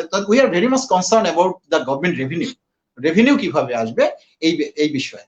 তো আজমল স্যার ভালো বলেছেন যে প্রথমে আমি বলবো যে ওই কথাটি যে এটার পরিধিটা বাড়ানো, যে বাংলাদেশে মাত্র 40 লক্ষ লোক টিআইএন ধারী এবং 10, 12, 13 লক্ষ লোক হয়তো বা 20 লক্ষ লোক ট্যাক্স দেয়, সর্বোচ্চ 20 লক্ষ হয়তো বেড়ে বেড়ে ট্যাক্স দেয়, এবং এটা অত্যন্ত দুঃখজনক। এরকম 17 কোটি মানুষের মধ্যে এটা আজকে হয়তো কোভিড এর কারণে আমরা ক্ষতিগ্রস্ত, কিন্তু কোভিড এর এই ক্ষতিগ্রস্তের মেকানিজমেই কিন্তু আমার সেন্সাসটা চালাতে হবে, আমার যারা এই যে কর দিতে পারে এই লোকগুলোকে বাছাই করে নেটের মধ্যে নিয়ে আসতে হবে, এগুলো এক। 2 নম্বর হবে এবারে আমি সুনির্দিষ্ট বলবো যে যা রেট আয়কর বলি, ওই একটা আয়কর কমানোর মানে আয়করের কর মুক্ত সীমার বাড়ানোর জন্য বলা হচ্ছে, আমি সুনির্দিষ্টভাবে ব্যক্তিগতভাবে আজমল স্যার ক্ষুব্ধ হতে পারেন বা আপনারা দর্শক যারা আছেন ক্ষুব্ধ হতে পারেন, রাষ্ট্রের মেকানিজমে ও ট্রেজারি বেঞ্চের দিকে তো আমরা সবসময় চেয়ে থাকি, কিন্তু তার রেভিনিউ সাপোর্টটার জন্য আমি সুনির্দিষ্টভাবে এবারে আমি ব্যক্তিগতভাবে প্রস্তাব করবো যে tax rate, income tax rate আমি বলি যে ভ্যাট, যা কিছু যেখানে ছিল ওইখানেই থাকুক, ওইখানেই থাকুক। এটার আর নটচর নতুন করে কিছু করার দরকার নেই। চাপ থাকতে পারে কর্পোরেট ট্যাক্স কমানোর জন্য, কিন্তু আমি মনে করবো যে না, কর্পোরেট ট্যাক্স তো কমানো যাবে না। আমি মনে করবো যে ওটাকে প্রোগ্রেসিভ হারে ওখানে হয়তো বাড়ানো যেতে পারে, কিন্তু অন্যান্য যে ট্যাক্স গুলো আছে সেই ট্যাক্স গুলো যে রেট যেখানে ছিল সেখানেই থাকা গেল 1 নম্বর। 2 নম্বর হচ্ছে ওই যে বললাম যে চিন্তা করতে হবে যে এরকম সিচুয়েশন ইকোনমিতে আসতেই পারে, প্রতিজন যেন ট্যাক্সে অ্যাটেন্ড করে, প্রতিজন ছাত্র মানুষ সেইভাবে একটা ট্যাক্সের ব্যবস্থা করা। দ্বিতীয়ত হচ্ছে ওই যে ট্যাক্সের বিষয়ে আমার আরেকটি বিষয় হচ্ছে যে 4 টাইমস অর 5 টাইমস মানি জিডিপির যে এই যে 31 লক্ষ কোটি টাকা কথা বলা হচ্ছে, এর যে দ্বিগুণ 3 গুণ 4 গুণ টাকা ইকোনমিতে মানে ইয়েতে আছে, হিসেবে নাই, আনঅ্যাকাউন্টেড, দ্যাট ইজ কালো টাকা, যেটা আমাদের হিসেবের খাতায় নেই। টাকা ঘুরছে ইকোনমিতে, কিন্তু সেই টাকা কিন্তু ইকোনমির হিসেবে আসছে না। এবারের বাজেট মেকানিজমের একটা মূল জায়গায় থাকতে হবে আমার মনে হয় যে, যেহেতু আমরা একটা স্পেশাল একটা আনইউজুয়াল সিচুয়েশনে আছি, তো এইখানে কিন্তু আমার যেটা দুটো খাতে, রিয়েল এস্টেট খাত এবং স্পেশাল ইকোনমিক জোনে ন্যূনতম সরকারকে ট্যাক্স দিয়ে কিন্তু সেখানে ইনভেস্টমেন্টের প্রভিশন গত বাজেটে আছে। এবারে একেবারে স্পেশালি এই খাতগুলোকে একেবারে ন্যূনতম আয়ের মাধ্যমে, ইকোনমিতে এখন ডিমান্ড দরকার আজমত স্যার, ডিমান্ড যদি গিয়ার আপ করতে পারি, এবং সেই ডিমান্ড ড্রাইভেন করবে কে? ডিমান্ড ড্রাইভেন করবে ফিসকাল পলিসির গভর্নমেন্ট রেভিনিউ। আপনার মনে আছে নিউ ডিল প্রোগ্রামে যখন মহামন্দা গ্রেট ডিপ্রেশন হয়েছিল, নিউ ডিল প্রোগ্রামটা কি ছিল? To increase the government expenditure, government expenditure বাড়াতে হবে। এখন গভর্নমেন্ট এক্সপেন্ডিচার বাড়াতে হলে তো কমন পিপলদের রেভিনিউ মানে পূর্ত কাজ হবে, রেভিনিউ প্রোগ্রাম হবে, গভর্নমেন্ট ইনভেস্টমেন্ট বাড়াবে, গভর্নমেন্ট উন্নয়ন কাজ করবে, তার সেই কারণে কিন্তু তাহলে পিপলদের ডিমান্ড বেড়ে যাবে। অভ্যন্তরীণ আমাদের এই যে দেখেন আমাদের ওই যে 8.2% বা এই যে আমরা প্রবৃদ্ধির হারটা যে ধরি, তার সাহসটা কোথায়? সাহসটা হচ্ছে অভ্যন্তরীণ চাহিদা, অভ্যন্তরীণ ভোগ চাহিদা এবং অভ্যন্তরীণ বিনিয়োগ চাহিদা। এই যে গভর্নমেন্টের বড় বড় এই যে মেগা প্রজেক্ট গুলো হচ্ছে, একটা বিনিয়োগ চাহিদা আছে। এই বিনিয়োগ চাহিদা এবং ভোগ চাহিদার কারণেই কিন্তু আমাদের জিডিপি এত বেড়ে যাচ্ছে এবং আমরা একটা সাহস তৈরি করছি। তো সুতরাং আমার যদি মানুষের চাহিদাকে অনগোয়িং রাখতে হয়, তাহলে কিন্তু আমার এই রেভিনিউ বাড়াতে হবে। সেই ক্ষেত্রে আমি ওই কথাটা সুনির্দিষ্ট বলবো যে যে টাকাগুলো আছে হিসেবে নেই, কালো টাকা বলি বা অনিবন্ধিত টাকা বা যেভাবেই যেটা যে নামেই আমি অভিহিত করি না কেন, অপ্রদর্শিত টাকা, হ্যাঁ, সেই অপ্রদর্শিত টাকাগুলোকে যাতে মেইনস্ট্রিম চ্যানেলাইজ করা যায়, এই চ্যানেলাইজ করার মেকানিজমটা এবার ফিসকাল পলিসির একটা উল্লেখযোগ্য পলিসি হওয়া উচিত বলে আমি মনে করি। হ্যাঁ, এখানে আরেকটি বিষয় স্যার, এখানটাতে স্যার একটু নজর দেবো স্যার, সেটি হচ্ছে আমাদের যে অপ্রদর্শিত আয়ের কথা স্যার বললেন, এবং স্যার আমরা গত বাজেটে বলেছি, এর আগের বাজেটে বলেছি, বিভিন্ন সময় যারা অর্থমন্ত্রী থাকেন তারা শুরুতে বলেন যে আমরা কালো টাকা সাদা করার সুযোগ দিব না, কিন্তু হচ্ছে যে ঘুরে ফিরে কিন্তু সেটাকে আমাদের মূল অর্থনীতিতে আনার একটি প্রয়াস কিন্তু থাকেই। এবং যেটি বলা হয় স্যার, আবাসন খাত সহ অন্যান্য ইনভেস্টমেন্ট কিছু কিছু সুনির্দিষ্ট খাতে আমরা সেটাকে আবার আমরা প্রদর্শন করার সুযোগও দিয়ে থাকি। কিন্তু এই কোভিড এর সময়টিতে স্যার স্পেশালি স্বাস্থ্য খাত এবং হচ্ছে গিয়ে আমাদের যে ব্যাংকিং খাত কিংবা বিশেষ করে স্বাস্থ্য খাতে এবং গবেষণার খাতে যদি অপ্রদর্শিত আয় বা কালো টাকাকে সাদা করার সুযোগের কোনো প্রস্তাব স্যার আপনি করবেন কিনা?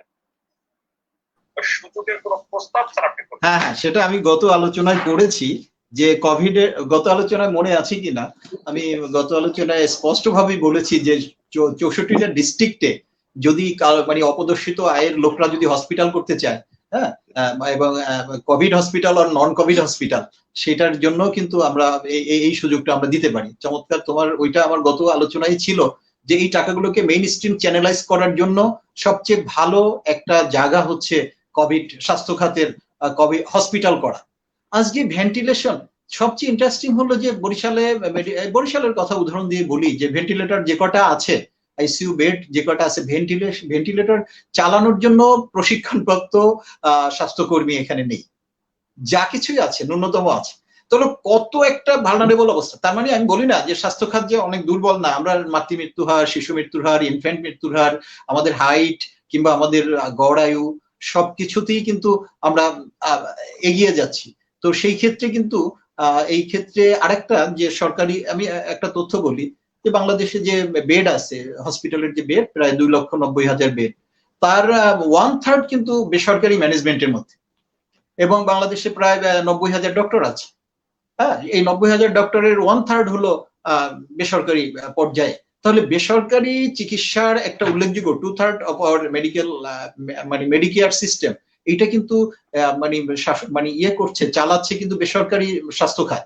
সুতরাং সরকারি স্বাস্থ্য খাতের পাশাপাশি যদি ওই অপদর্শিত আয়টা যদি বেসরকারি খাতে আরো বেশি করে চলে আসে, এবং সেটা একটা যদি নীতিমালার মধ্যে যে জনগণের ইয়েটা সুবিধাটা সেখানে ভায়োলেট হতে পারবে না, এই কতগুলো নির্দিষ্ট সুবিধা নীতিমালার আওতায় যদি সে টাকাটা আসে, তাহলে আমার মনে হয় ওই যে স্বাস্থ্য খাতে আজমল স্যার বা আমরা বারবার বলছি বা বিভিন্ন অর্থনীতিবিদরা বারবার বলছেন যে অন্তত জিডিপি 2% এবং আপাতত এবং বাজেটের 4% স্বাস্থ্য খাতে বরাদ্দ করা হোক, এই মেইন স্ট্রিমিং এর এই ম্যানেজমেন্টই করলে আমার মনে হয় স্বাস্থ্য খাতের বেসরকারি উদ্যোক্তাদের কাছ থেকে বা ওই অপদর্শিত আয়ের ওই জায়গাটা থেকে কিন্তু আমরা এই স্বাস্থ্য খাতের এই বাজেটের এই বরাদ্দটি আমরা পেয়ে যাব।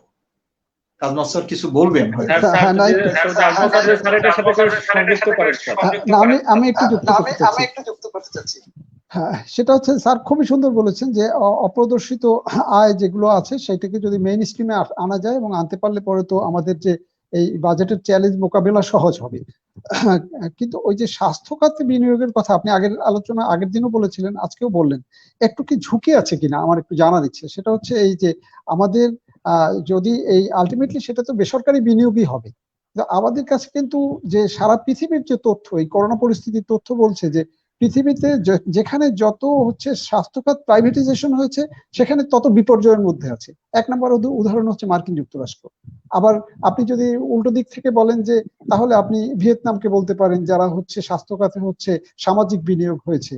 আবার আপনার ইয়েতে এই নিউজিল্যান্ডের কথা বলতে পারেন, আমাদের কাছের শ্রীলঙ্কার কথা বলতে পারেন, ভুটানের কথা বলতে পারেন, যেখানে হলো স্বাস্থ্য খাতটা গণমুখী, সেখানে হলো যে এই করোনা মোকাবেলা তাদের জন্য সহজ হয়েছে। এবং যেখানে স্বাস্থ্য হচ্ছে বাণিজ্যমুখী, সেখানে হলো আপনার মোকাবেলা করাটা কঠিন হয়েছে। তো সেই ক্ষেত্রে আপনি অবশ্য বলেছেন যে সেক্ষেত্রে হলো যে কিছু নীতিমালার আওতায় এই বিনিয়োগ যে যাতে হলো যে সেটা জনকল্যাণের জন্য যায়। এখন বেসরকারি বিনিয়োগ, স্বাস্থ্য খাতে বেসরকারি বিনিয়োগ, সেটা আরো নতুন চ্যালেঞ্জ তৈরি করবে কিনা, আমি জাস্ট আপনার একটু বোঝার সুবিধার্থে আপনার সঙ্গে আলোচনা চাচ্ছি।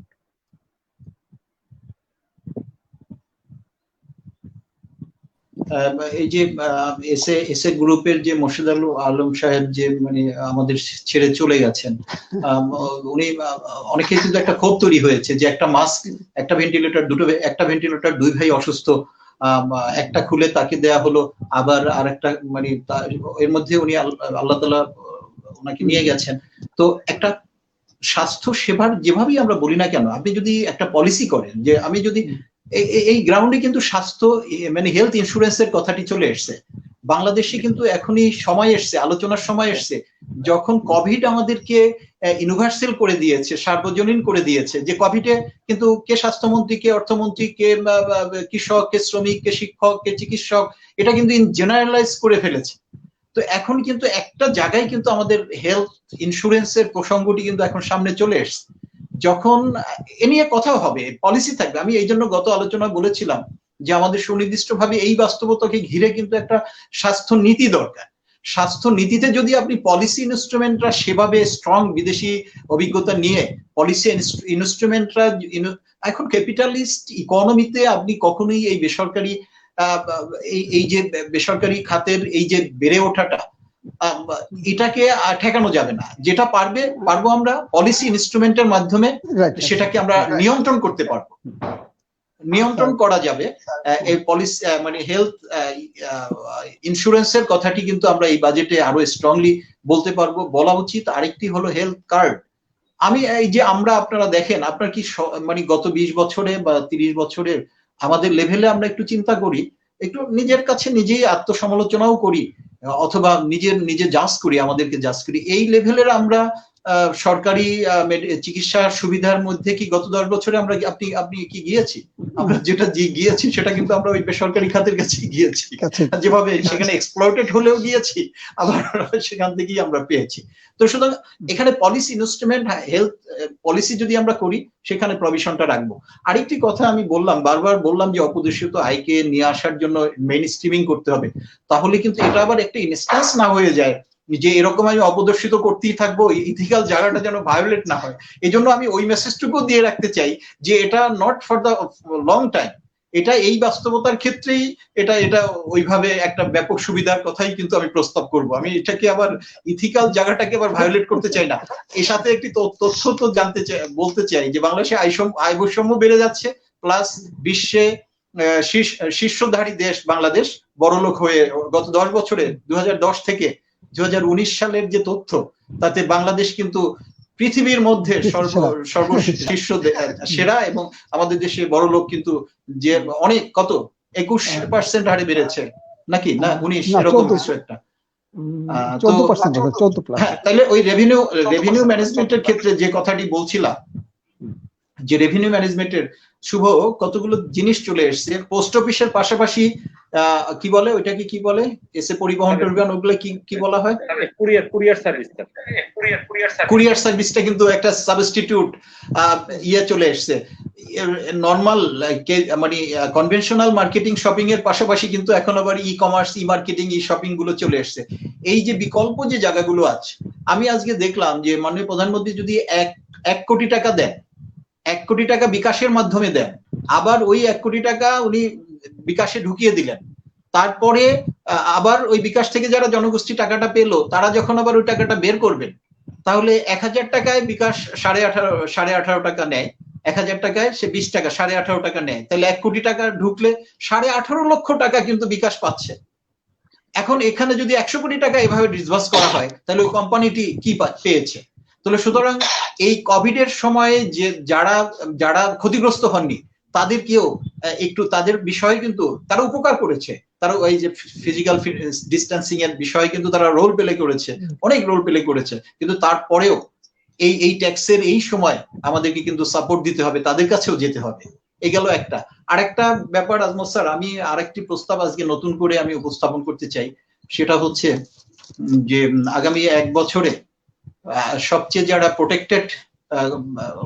প্রোটেক্টেড যারা জনগোষ্ঠী, তারা হলেন সরকারি চাকুরিজীবী, হ্যাঁ, যারা ফ্রন্ট ফাইটার আছে, প্রশাসন বা অন্যান্য এই যে পুলিশ প্রশাসন বা চিকিৎসক, এদেরকে তো ভিন্ন ইনসেন্টিভ আছেই। যারা আমরা নর্মাল যারা চাকুরি, যারা 2 মাস বাসায় বসে থেকেছি, আমি এই প্রস্তাবটি করব, অনেক উচ্চমার্গীয় হয়ে যাবে এবং বিতর্কতেও হবে। তারপর আমি বলবো যে একদিনের বেতন আগামী 1 বছর ধরে প্রতি মাসে 1 দিনের বেতন কেটে নেওয়া যায় কিনা, তাহলেও কিন্তু এটা একটা বিশাল সাপোর্ট হবে রেভিনিউ কালেকশনের ক্ষেত্রে। ট্যাক্স তো আছেই, হ্যাঁ, এটা কারণ মানুষ খেতে পারছে না, তার ব্যবসা নাই, তার বাণিজ্য নেই, 2 মাস খায়নি, শিল্প ক্ষতিগ্রস্ত হচ্ছে, কৃষি ক্ষতিগ্রস্ত হচ্ছে। সেই ক্ষেত্রে আমরা নির্ভরযোগ্য আয়ের লোকরা প্রতি 30 দিনের 29 দিনের আয়টা থাকবে, 1 দিনের একটা মূল বেতনের অংশ প্রতি আগামী 12 মাস ধরে যদি এটা আমরা সরকারি ফান্ডে থেকে যায়, তাহলে আমার মনে হয় এটাও একটা ক্যাপিটাল, মানে একটা রেভিনিউ সাপোর্ট হবে। এইভাবে ইনোভেটিভ চিন্তা আমাদের কিন্তু করতে হবে রেভিনিউ কালেকশনের ব্যাপারে। এটি গুরুত্বপূর্ণ কথা, যদি সংযুক্ত করেন। না স্যার, খুব সুন্দর করে বলেছেন, আলোচনা অনবদ্য। এর সঙ্গে যুক্ত করার মতো তেমন কিছু নাই। হ্যাঁ, আমি শুধু বলি যে ওই মেইন স্ট্রিমের মধ্যে যেমন ব্ল্যাক মানি আনার কথা বলা হয়েছে, ঠিক তেমনি হচ্ছে কর ফাঁকি। এবছর কর ফাঁকি রোধ কর ফাঁকি, প্রচুর জায়গায় কর ফাঁকি দেওয়া হচ্ছে, এবং সেই কর ফাঁকির জায়গাগুলোকে সরকারের পক্ষে, এনবিআর এর পক্ষে আইডেন্টিফাই করা সম্ভব। এনবিআর জানে, এনবিআর কে পদক্ষেপ নিতে হবে। এইটা এবছর এর কোনো বিকল্প নেই। এটা খুবই গুরুত্বের সঙ্গে কর ফাঁকি রোধ করতে হবে। আর একটি বিষয় একটু চিন্তা করার আছে, সেটা হচ্ছে যে আমাদের যে মানে ওই যে ওভার ইনভয়েসিং, আন্ডার ইনভয়েসিং এর মাধ্যমে, বা এই যে নানান প্রক্রিয়ায় যে আমাদের দেশ থেকে পাচার হচ্ছে, অর্থ পাচার হচ্ছে আর কি, এই পাচার রোধের জন্য এবার কিন্তু আমাদের পদক্ষেপ রাখতে হবে। এবং সেক্ষেত্রে হলো যে আমাদের যে আমরা এর আগে আমাদের কাছে যে হিসাব আছে, তাতে আমরা দেখি যে 5 লক্ষ কোটি টাকার মতো ইতিমধ্যে আমাদের দেশ থেকে পাচার হয়ে গেছে। 5 লক্ষ কোটি টাকা, সেটা হচ্ছে যে প্রধানমন্ত্রীর প্রণোদনা প্যাকেজ যে 1 লক্ষ কোটি 5 গুণ, অর্থাৎ প্রধানমন্ত্রী এই যে প্রণোদনা দিয়েছেন সেটা কতগুলো খাতকে প্রধানমন্ত্রী কাভার করেছেন। আমরা যদি এর 5 গুণ দিতে পারতাম তাহলে কি কতখানি মানে করোনার আমাদের এটা কতটা কমে যেত আর কি, কমে আসতো। এই অতএব এটাকে গুরুত্ব দিতে হবে লং রানে, এবং সে কে মানে এই পাচারের সঙ্গে কে জড়িত, কতটা ক্ষমতাশালী, কতটা প্রভাবশালী, কতটা ক্ষমতার কেন্দ্রের সঙ্গে যুক্ত, এইগুলোকে বিবেচনার বাইরে রাখতে হবে। এবং আমার কাছে মনে হয় যে প্রসঙ্গক্রমে একটি কথা স্যার একটু বলছি, আপনি কি স্যার মানি লন্ডারিং আইনের একটু যথাযথ প্রয়োগ কিংবা সংস্কারের কথা হয়তো বা স্যার আপনি আমাদেরকে স্মরণ করে দিচ্ছেন এই যে বাজেট বাস্তবায়নের জন্য। আর আরেকটি বিষয় হচ্ছে স্যার আপনি কর ন্যায়পাল বিষয়টায় যদি স্যার আপনি একটু কথা বলেন, যদি সুশাসন প্রতিষ্ঠার জন্য। কর ন্যায়পালের ধারণাটি তো আমাদের সংবিধানে আছে, এবং ন্যায়পালের বিষয়টি যদিও বাজেটের সঙ্গে সম্পর্কযুক্ত নয় এই মুহূর্তে আর কি, কিন্তু তারপরেও সরকার তা একটি সুশাসন প্রতিষ্ঠার জন্য কর ন্যায়পালের বিষয়টিকে চিন্তা করতেই পারেন এবং সেটি বাস্তবায়ন করতে পারেন, করা প্রয়োজন আর কি। শুধু তাই না, ন্যায়পাল নিয়োগের ক্ষেত্রেও আর কি, কারণ আমাদের অনেক ক্ষেত্রে ধরনের আমাদের যে আমাদের আদালতের রায় বা এই ক্ষেত্রে অনেক ক্ষেত্রে যে কন্ট্রোভার্সি হয় বা অনেক জায়গায় হচ্ছে যে পৌঁছানো সম্ভব হয় না, এক্ষেত্রে ন্যায়পালের মতো পদ যেহেতু সংবিধানে ব্যবস্থা আছে, এটা ন্যায়পালের ব্যবস্থাটা সরকার করতেই পারে, সে আশা আমরা করতে পারি। আর যে কথাটা আমি আক্তার স্যারের ওই আলোচনায় আরেকটু যুক্ত করতে চাচ্ছিলাম সেটা হচ্ছে এই যে এবার কিন্তু এই করোনা পরিস্থিতিতে আমাদের কিছু সাশ্রয়ও আছে। সাশ্রয়ের জায়গাগুলোর মধ্যে একটা কিন্তু হচ্ছে যে করোনা পরিস্থিতির কারণে আমাদের পেট্রোলিয়ামের দাম বা জ্বালানির দাম কমেছে, এবং এই জ্বালানির দাম কমার কারণে প্রায় 5,000 কোটি টাকার মতো কিন্তু আমাদের ভর্তুকি সাশ্রয় হবে, যেটা সরকারকে দিতে হতো। সেই 5,000 কোটি টাকা কিন্তু আমাদের মূল বাজেট বরাদ্দের জায়গায় নিয়ে যেতে পারি। আমরা কিন্তু আমাদের রপ্তানি বাড়ানোর জন্য যে ভর্তুকি দেওয়া হয় সেটাও 2,000 কোটি টাকার মতো রপ্তানির জন্য। রপ্তানি কমার কারণে এই 2,000 কোটি টাকাও আমরা এখান থেকে সাশ্রয় হবে বলে অর্থনীতিবিদরা হিসাব দেখাচ্ছেন। আবার আমাদের স্বায়ত্তশাসিত আধা স্বায়ত্তশাসিত যে প্রতিষ্ঠানগুলো আছে, এই সমস্ত সংস্থাগুলোর কাছ থেকে সরকারি কোষাগারে 15,000 কোটি টাকার মতো রাষ্ট্রীয় কোষাগারে জমা হবে বলে আশা করা হচ্ছে। স্বায়ত্তশাসিত আধা স্বায়ত্তশাসিত সংস্থার যে উদ্বৃত্ত তহবিল থেকে সেটা। এবং গত 3 মাসে যে আমাদের এডিপির বাস্তবায়নের কাজ সেইভাবে হয়নি, এবং সেক্ষেত্রে এডিপি বাস্তবায়নের ক্ষেত্রে যে উদ্বৃত্ত অর্থ রয়ে গেছে সেটিও হচ্ছে এখানে যুক্ত হতে পারে। অর্থাৎ আমরা ওই যে কথা একটু শঙ্কার কথা সাধারণ মানুষ বলে যে বাজেটে ব্যয় চাহিদা এত বেশি অথচ আয়ের সংস্থান কমে গেছে, সে বাজেটটি খুব বিপদসংকুল বা সেটা খুব চ্যালেঞ্জিং। এই বাজেট বাস্তবায়ন হবে কিভাবে? বাজেট বাস্তবায়ন নিয়ে এবছর প্রচুর কথাবার্তা উঠবে, কিন্তু আবার মনে হয় যে সরকার তার সুশাসন দিয়ে সুনিয়ন্ত্রিত সুপরিকল্পিত পদক্ষেপ দিয়ে আবার মনে হয় যে এই পরিস্থিতিকে মোকাবেলা করতে পারবে। এবং আমি কিন্তু আশাবাদী, আমি সবসময় আশাবাদী যে যত ভয় মানুষজন পাচ্ছে, আমার মনে হয় হ্যাঁ আমার ইকোনমিতে আমার অর্থনীতিতে একটি অভিঘাত সৃষ্টি হয়েছে, সারা পৃথিবীতে আমার দেশেও সেটা হয়েছে অলরেডি, এবং সামনে আরো এর প্রভাবটা বুঝতে পারবো আমরা। কিন্তু ভেঙে পড়ার মতো কোনো পরিস্থিতি নয়, কারণ আমি সবসময় মনে করি যে আমাদের বাঙালি জাতি ভেঙে পড়ার জাতি নয়, এবং ওইটাই সবসময়ের বিশ্বাস আমাদের যে মানুষ ধ্বংস হতে পারে, পরাজিত হয় না। তো সেক্ষেত্রে আমি আমাদের প্রধানমন্ত্রীকে দেখে, আমাদের বঙ্গবন্ধু এবং বঙ্গবন্ধু কন্যা তাকে দেখে আমরা এই সাহস পেতে পারি যে আমাদের আসলে বাজেট ব্যবস্থাপনার ক্ষেত্রে এইবার অন্ততপক্ষে এইটুকু আশা করব যে প্রচলিত গতানুগতিক ধারার বাজেট এবার হবে না, বা গতানুগতিক বাজেট থেকে বেরিয়ে আসার একটি প্রচেষ্টা, এটা আমরা সকলেই প্রত্যাশা করি। শুভ স্যার আরেকটি বিষয় যদি আমরা বলি স্যার, আমরা শেষের দিকে আসবো, দুটো খাত নিয়ে একটু আলোচনা করব। একদম সর্বশেষে আমরা শিক্ষা গবেষণা দিয়ে স্যার আমাদের অনুষ্ঠানটি শেষ করবো, কিন্তু তার আগে স্যার আমাদের এবারে আমদানি রপ্তানির যে বিষয়টি থাকছে, যে আমাদের আমদানি রপ্তানি নীতিমালাটা কি হওয়া উচিত। এবং আমরা প্রতিবারই দেখি যে বিলাসজাত পণ্য বা বিলাসজাত দ্রব্য আমদানির ক্ষেত্রে একটা প্রচুর অর্থ ব্যয় হয়, এবং যেটি হচ্ছে ব্যালেন্স অফ পেমেন্টের ক্ষেত্রে আমদানি রপ্তানি একটা বৈদেশিক বাণিজ্য ঘাটতি তৈরি হয়। এই কোভিড এর সময়টিতে বা এই অর্থ বছরে তার আমদানি রপ্তানি নীতিমালাটা কি হওয়া উচিত, এবং আন্তর্জাতিক বাণিজ্য ঘাটতি প্রশমনের জন্য সরকারকে কোন ধরনের নীতিমালা তার এখন গ্রহণ করা উচিত? ধন্যবাদ। অবশ্যই এবার আমদানি নীতির ক্ষেত্রে একটি বিষয় আবার খেয়াল রাখতে হবে, সেটি হচ্ছে এই যে আমাদেরকে যেগুলো হচ্ছে খাদ্য নিরাপত্তা দিবে আর কি, সেই রকম ধরনের যে আমদানিগুলো আছে সেই আমদানিগুলোর ক্ষেত্রে হচ্ছে আমাদের শুল্ক কমাতে হবে, অর্থাৎ সরকারের আয় ওখান থেকে কমবে, কিন্তু কমলেও আমাদের যে মানুষকে বাঁচিয়ে রাখার প্রশ্নে সেই রকম আমদানিগুলোর ক্ষেত্রে হচ্ছে শুল্ক কমাতে হবে। কিন্তু তুমি যেটা বললে যে বিলাসজাত দ্রব্য, এবং আমি প্রথমেই বলেছি যে অপ্রয়োজনীয় বা খুব জরুরি প্রয়োজনীয় নয়, সেগুলোর ক্ষেত্রে তো আমদানি কতটা কমানো যায়, এবং যদি যেটা আমদানি করা হবে সেটার ক্ষেত্রে হচ্ছে শুল্ক বাড়ানো, অর্থাৎ সেটাকে নিরুৎসাহিত করা। আমাদেরকে অপ্রয়োজনীয় খাতে বা অ্যাভয়েডেবল যেগুলো, সেগুলোর ক্ষেত্রে আমাদেরকে তো করতে হবে, অ্যাভয়েড করতে হবে, এবং সেগুলোর ক্ষেত্রে হচ্ছে আমাদের আমাদের ক্ষেত্রে আমাদের শুল্ক বাড়াতে হবে এবং আমদানিকে নিরুৎসাহিত করতে হবে। আমদানির ক্ষেত্রে অবশ্য যে বিনিয়োগ দ্রব্য, যেগুলো বিনিয়োগের ক্ষেত্রে, কিন্তু এখন বাস্তবতাটা হচ্ছে এই যে আমাদের বর্তমান বাস্তবতায় ব্যক্তিগত বিনিয়োগ খুব বেশি, মানে আমরা যে আশা করব অন্য সময়ের মতো সেটা ঘটবে না। ব্যক্তি পর্যায়ে দেশের ভেতরেও না, এবং বাইরে থেকে যে আমাদের এফডিএ মানে বিদেশি সরাসরি বিনিয়োগ যেটা, এই দুইটার ক্ষেত্রেই আমরা খুব আশা বেশি করতে পারি না। সুতরাং যন্ত্রপাতি আমদানি, ব্যক্তি খাতে যে মূলধনী দ্রব্য আমদানির ক্ষেত্রে যে ফ্লোটা ছিল সেটা ব্যাহত হবে, এবং সব ক্ষেত্রে ওই শেষ পর্যন্ত গিয়ে ওই যে কথাটা আমরা আগেই বলছি যে এরকম সিচুয়েশনে শেষ পর্যন্ত গভর্নমেন্ট ইন্টারভেনশন, সরকারকেই বিনিয়োগ করতে হয়, সরকারকেই ব্যয় বাড়াতে হয়, এবং সরকারই হচ্ছে সেই ভূমিকাটা রাখে। তো সুতরাং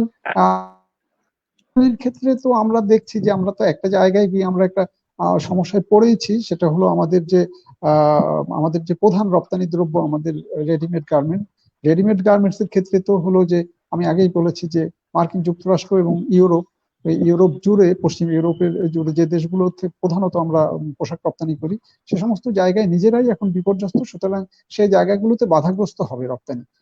এখন সেটা একটা বাস্তবতা, সেইভাবেই সরকার মোকাবেলা করবে। নতুন নতুন আর কি কি ক্ষেত্র খুঁজে বের করা যেতে পারে যে যেটা এই সময়কার আমরা যেমন দেখছি যে এই চায়নাতে চায়না প্রথমে কোভিড আক্রান্ত হলো, এবং তারা খুব কম সময়ের মধ্যে, চায়নার ওই যে কথাটা আগে বলছিলাম যে তাদের যে স্বাস্থ্য ব্যবস্থা সেটা অনেক বেশি হচ্ছে গণমুখী হওয়ার কারণে তারা প্রথম আক্রান্ত দেশ, যাদের আগে কোনো পূর্ব অভিজ্ঞতা নাই, কারোরই কোনো অভিজ্ঞতা নাই, সেই দেশ যেভাবে সামাল দিয়েছে সেটাও শেখার। কিন্তু মজার ব্যাপার হলো এই দেশটা যতক্ষণ যেই না সামাল দিয়ে উঠেছে তাদের কোভিড সংক্রমণ, অমনি তারা কিন্তু পিপি উৎপাদনে লেগে গেছে, অমনি কিন্তু তারা মাস্ক উৎপাদনে লেগে গেছে, অমনি কিন্তু শারীরিক সুরক্ষা সামগ্রী অথবা ভেন্টিলেটর এইগুলো উৎপাদনে, এবং প্রচুর পরিমাণ তারা এই সময়কালে রপ্তানি করেছে। অর্থাৎ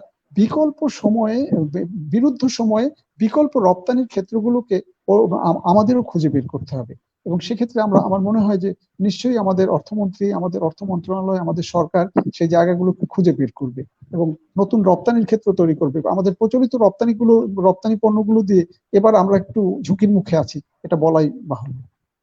আমি একটু আখতারুজ্জামান খান স্যারের কাছে যাবো। স্যার হচ্ছে আমরা আজমল স্যারের কাছে শুনলাম স্যার আমাদের যে বাণিজ্য ঘাটতি বা আমাদের আমদানি বা রপ্তানি নীতিটি কি হওয়া উচিত। স্যার আরেকটি বিষয় স্যার যেটি উদ্বেগ প্রকাশ করেছেন যে আরএমজি প্রোডাক্ট যেগুলো রয়েছে সেগুলো হচ্ছে রপ্তানির ক্ষেত্রে আমাদের একটি হুমকি রয়েছে, কিন্তু এছাড়া আমরা কি কি রপ্তানি করতে পারি এবং বাণিজ্য ঘাটতি প্রশমনের জন্য সরকারকে কি নীতিমালা গ্রহণ করা উচিত। এবং আরেকটি বিষয় স্যার শেষাংশে যদি আপনি আলোচনা করেন, সেটি হচ্ছে গত পর্বে আমরা আলোচনা করেছিলাম যে আমাদের কর্মসংস্থানের বিষয়টি, এবং প্রতিবারই হচ্ছে আমরা দেশি বিদেশি বিনিয়োগকে আমরা উদ্বুদ্ধকরণের চেষ্টা করি, প্রণোদনা প্যাকেজ থাকে, আমরা দেশীয় যে ইনভেস্টমেন্ট সেটি বাড়ানোর জন্য। স্যার আপনারা ইতিমধ্যেই বলেছেন, কিন্তু বিদেশি বিনিয়োগের ক্ষেত্রে স্যার আপনি কোনো সুনির্দিষ্ট প্রস্তাবনা রাখবেন কিনা?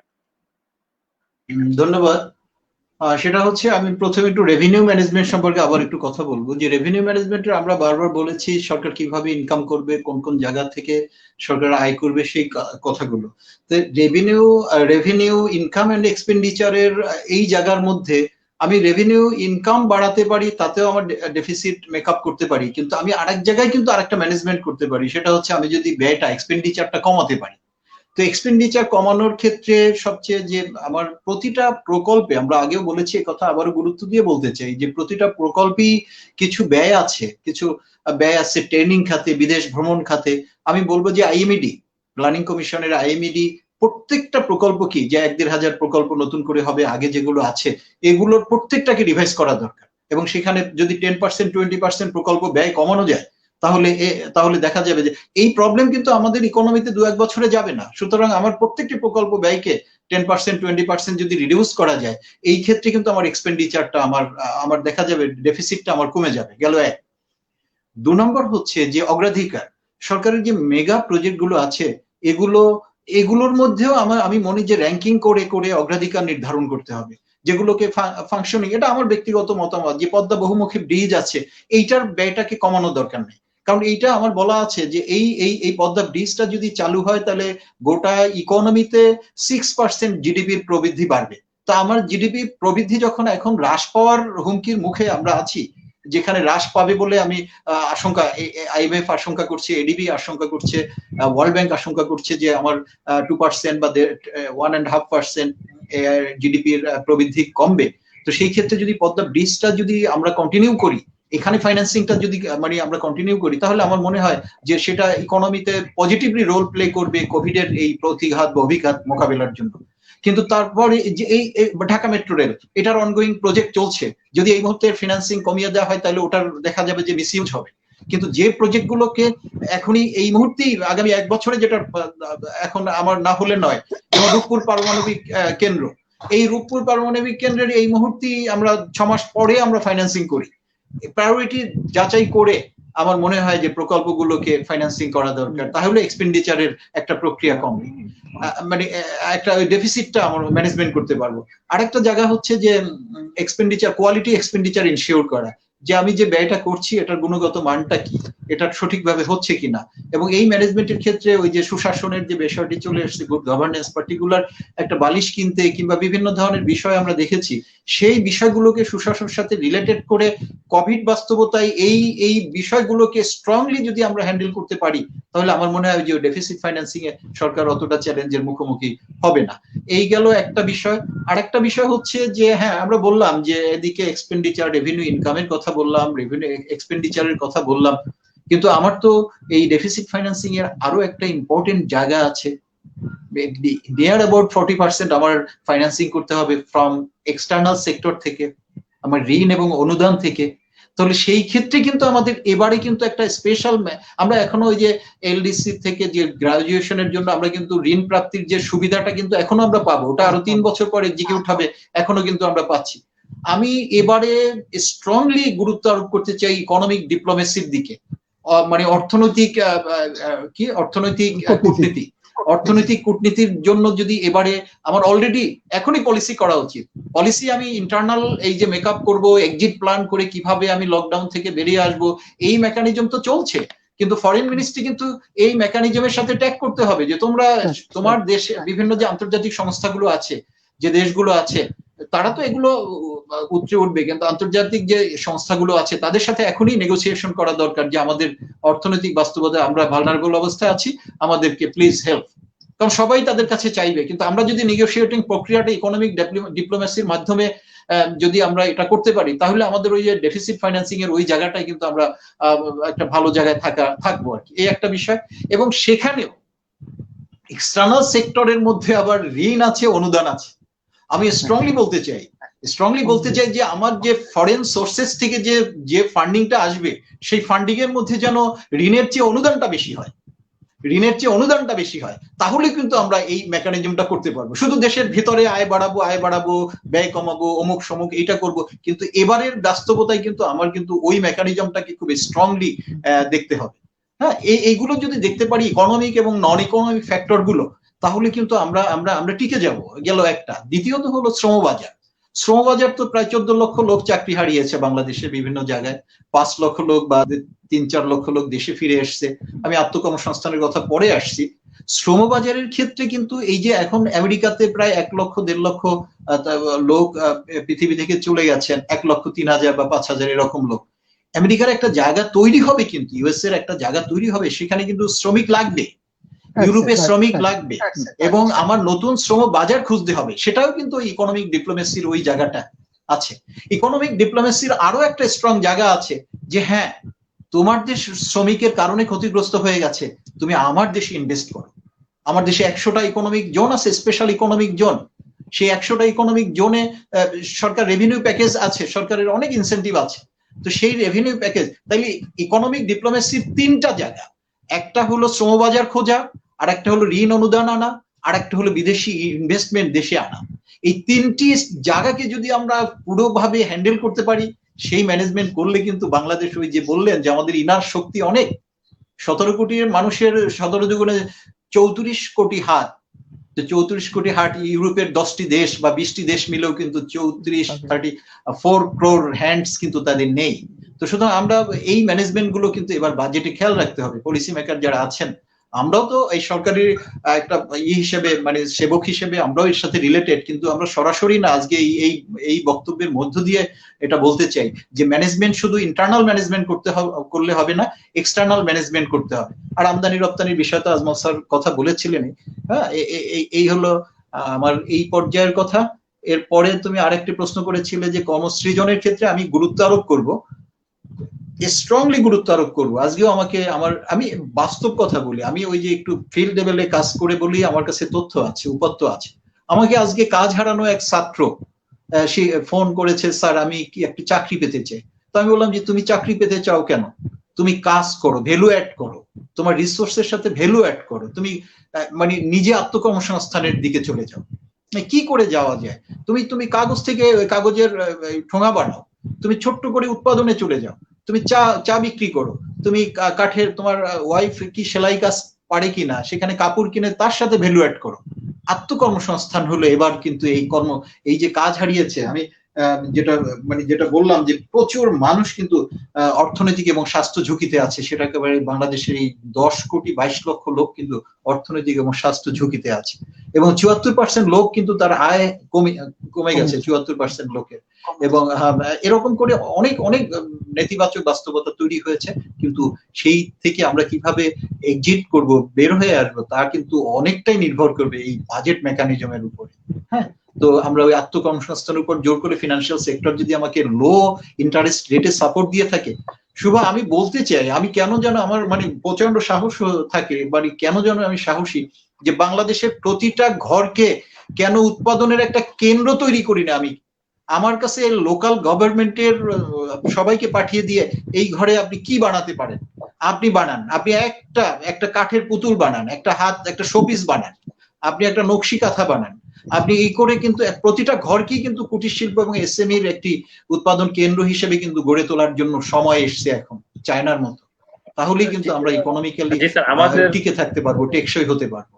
স্যার আপনি খুব ভালোভাবে জানেন স্যার, আমাদের সোসাইটিতে একটি খুব আমাদের জায়গা প্রচলিত আছে, সেটি হচ্ছে আমরা সামাজিকভাবে জব সেক্টরটাকে বা শ্রমবাজারের চাকরির জায়গাটিকে স্যার খুব বেশি গুরুত্ব দেই, কিন্তু হচ্ছে যে পারবে না, পারবো, বা তাকে দিয়ে কিছু হবে না, বা ওই যে বললেন স্যার এই যে পেশাকে স্যার একটু ছোট করে দেখা বা একটু আর চোখে দেখা, কিংবা যদি স্যার ছোট ইনভেস্টমেন্টের জন্য যায় যে ব্যাংক খাতে যদি যায়, ব্যাংকে যদি সে আবেদন করে, তার একটি আমানতের জায়গা থাকে, তাকে হচ্ছে একটা করতে হয় স্যার, তার সিকিউরিটি দিতে হয় স্যার, তারপরে তার লোনটা পাস হবে। এই যে নানাবিধ প্রতিবন্ধকতা রয়েছে। এবং আরেকটি বিষয় স্যার এখানে খুব বেশি বিষয় থাকছে, সেটি হচ্ছে গিয়ে আমাদের যে প্রান্তিক পর্যায়ে শিক্ষার্থীদের মাঝে আমরা স্যার এই যে মোটিভেশন করতে পারছি না যে তোমাকে উদ্যোক্তা হতে হবে, তোমাকে যে আমাদের ইকোনমিতে ভ্যালু অ্যাড করতে হবে, এবং তোমাকে যেই কাজটি করতে হবে সেটি হচ্ছে তুমি নিজে একজন উৎপাদনকারী, তোমাকে সেই উৎপাদনের জায়গায় তোমাকে অবদান রাখতে হবে, সেই উৎপাদনের জায়গায় তোমাকে অবদান রাখতে হবে। হ্যাঁ, তুমি আমাকে আর মাইকটা অফ করে দিও না, আমরা একটু আজমল স্যারের সাথে মাঝে মধ্যে আমি একটু ঢুকবো, তো এই কারণে তুমি আমাকে মিউট করে দিও না। আর সেটা হচ্ছে শিক্ষার বিষয়ে যে চলে আসে স্যার, সেটা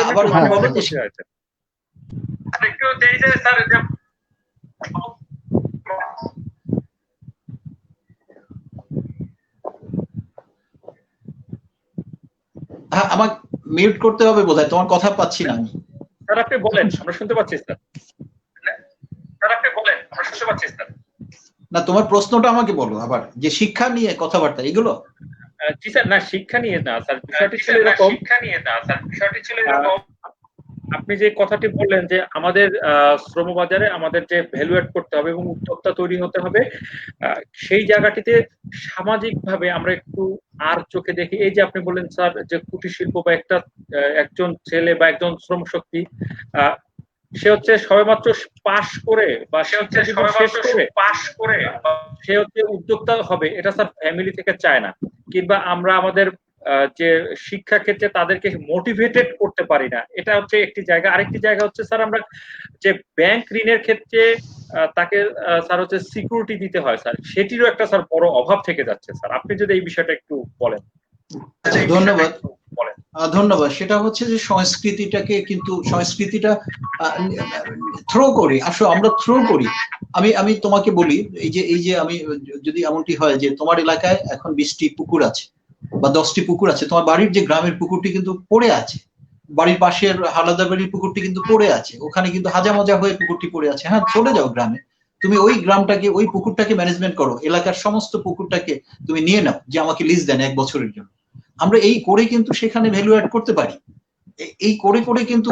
এবং এর সাথে শিক্ষাটা জড়িত কেন, সংস্কৃতি এবং শিক্ষাটা জড়িত কেন? আমাদের শিক্ষাটা ওই রকমকে আমাদেরকে একটা মানে স্লেভারি, যে আমি শিখবো এবং আমি চাকরি করব, এই যে একটা মানে কালচারাল একটা আবহ তৈরি হয়েছে, এর থেকে বেরোতে হবে। এবং এর থেকে বেরোনোর একটা প্রধানতম ব্যাকওয়ার্ড লিঙ্কেজ হচ্ছে ভোকেশনাল ট্রেনিং। আমি যখন ইতিহাসের পাতা উল্টাতে উল্টাতে ইতিহাস পড়ি আর অর্থনীতির তত্ত্ব পড়ি, তখন কিন্তু আমাকে ক্রমান্বয়ে সেটা নিয়ে যাবে একটা তাত্ত্বিক জীবনে। কিন্তু যখন আমি ভোকেশনাল ট্রেনিং এ আমি একটা নাট বল্টু বানাতে পারবো, আমি একটি বৈদ্যুতিক কাজ, একটি ইলেকট্রিশিয়ানের কাজ করতে পারবো, আমি একটি নার্সিং শেখা একটা অপারেশন করতে পারবো, তখন কিন্তু আমাকে আর তাত্ত্বিক দিকে নিয়ে যায় না। তখন আমার মনে হয় যে এই শিক্ষাটাই আমাকে প্রভোগ করে কোন দিকে, বাস্তব কর্মসংস্থান এবং আত্মকর্মসংস্থানের দিকে। সুতরাং বাংলাদেশে, আজমত স্যার আপনি আমার সাথে বোধহয় একমত হবেন, তাই না? আর কিছু সাপ্লিমেন্টও করতে চান হয়তো, যে বাংলাদেশের এই শিক্ষা সংস্কৃতিটাকে বোধহয় পরিবর্তন করতে হবে, তাই না? নিশ্চয়ই স্যার, নিশ্চয়ই। এবং সেটি একদিনের তো ব্যাপার নয়, এটিকে সংস্কৃতি মানে তো হচ্ছে দীর্ঘ সময় পরিবর্তনের ব্যাপার। তবে আচ্ছা, আরেকটি বিষয়, যেটা আরেকটি বিষয় সূত্র করতে হবে। এখন আরেকটি বিষয়, শিক্ষার বিষয়ে আমরা বলি যে শিক্ষাটাকে জেনারেল এডুকেশন থেকে একটা টেকনিক্যাল এবং ভোকেশনাল, যদিও আগের চেয়ে এখন 70% ভোকেশনাল ট্রেনিং এ চলে এসেছে, কারিগরি শিক্ষায়। এবং আমরা শিক্ষার ক্ষেত্রেও আমরা বলবো যে সুনির্দিষ্ট পলিসি মেকিং করে শিক্ষার যে বরাদ্দটা এটাও বাড়াতে হবে। এবং ওই আরেকটা প্রসঙ্গ, আমার শিক্ষা এবং গবেষণার কথা বলেছিলেন, যে ওই অপদর্শিত আয়গুলো গবেষণায় আনা যায় কিনা। আসলে অপদর্শিত আয়ের লোকরা গবেষণা পছন্দ করে না, কারণ গবেষণা নতুন নতুন বিষয় সত্য বেরিয়ে আসে, ওই সত্যটা অনেকেই পছন্দ করেন না। তো সুতরাং গবেষণাটা থাক, ওটা সরকারের কাছেই থাক, সরকার গবেষণা বরাদ্দ বাড়াক, কারণ গবেষণা ছাড়া কোনো ইকোনমি ডেভেলপ করতে পারে না, সমাজও ডেভেলপ করতে পারে না। সুতরাং আমার দেশের কিন্তু সেই সমাজ এসছে, বাঘ ঘুরানোর সময়। তো আমার অর্থনীতি বলি, আমার দেশ বলি, এখন বাঘ ঘুরছে। তো এই ইতিবাচক গুণগত বাঘ ঘোরার সময় গবেষণা, রিসার্চ এন্ড ডেভেলপমেন্ট, এই শিক্ষা, গবেষণা এবং স্বাস্থ্য খাতের বরাদ্দ কিন্তু বাড়াতেই হবে। এই সোশ্যাল সেক্টরগুলোতে অমর্ত্য সেনের কথা বাংলাদেশ প্রশংসা করে, কিন্তু তারপরেও কিন্তু এগুলো আমাদের যে জায়গাতে আছে তার থেকে অনেক বাড়াতে হবে। এখন আমি আরেকটা কথা কি বলবো? হ্যাঁ জি, আজমত স্যার বলেন। আচ্ছা, বলতে চাই হচ্ছে আপনি গবেষণাকে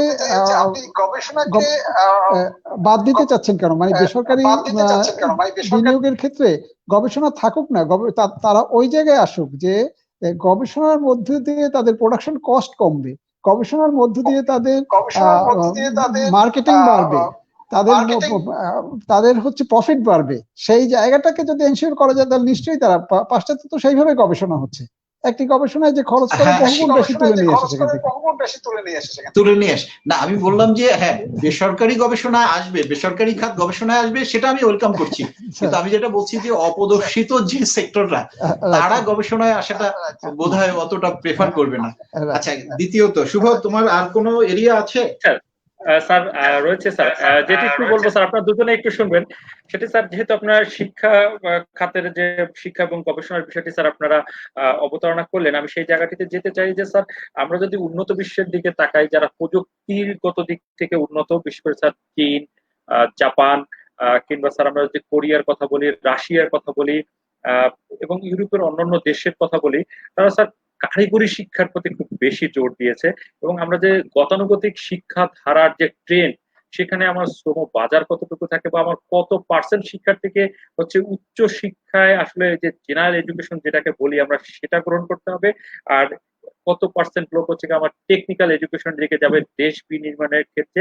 এবং হচ্ছে স্যার এই টেকনিক্যাল এডুকেশনের মাধ্যমে আমরা শ্রমশক্তি আমরা বিদেশে রপ্তানি করতে পারি, দেশের শিল্পের জন্য আমরা দেশীয় দক্ষ জনশক্তি তৈরি করতে পারি, যেখান থেকে আমার একটা উল্লেখযোগ্য অংশের যে মানব সম্পদ রয়েছে তাদের বিদেশ থেকে আমদানি করে আমাদের এই কারিগরি সেক্টরে স্যার সহায়তা দিতে হয়।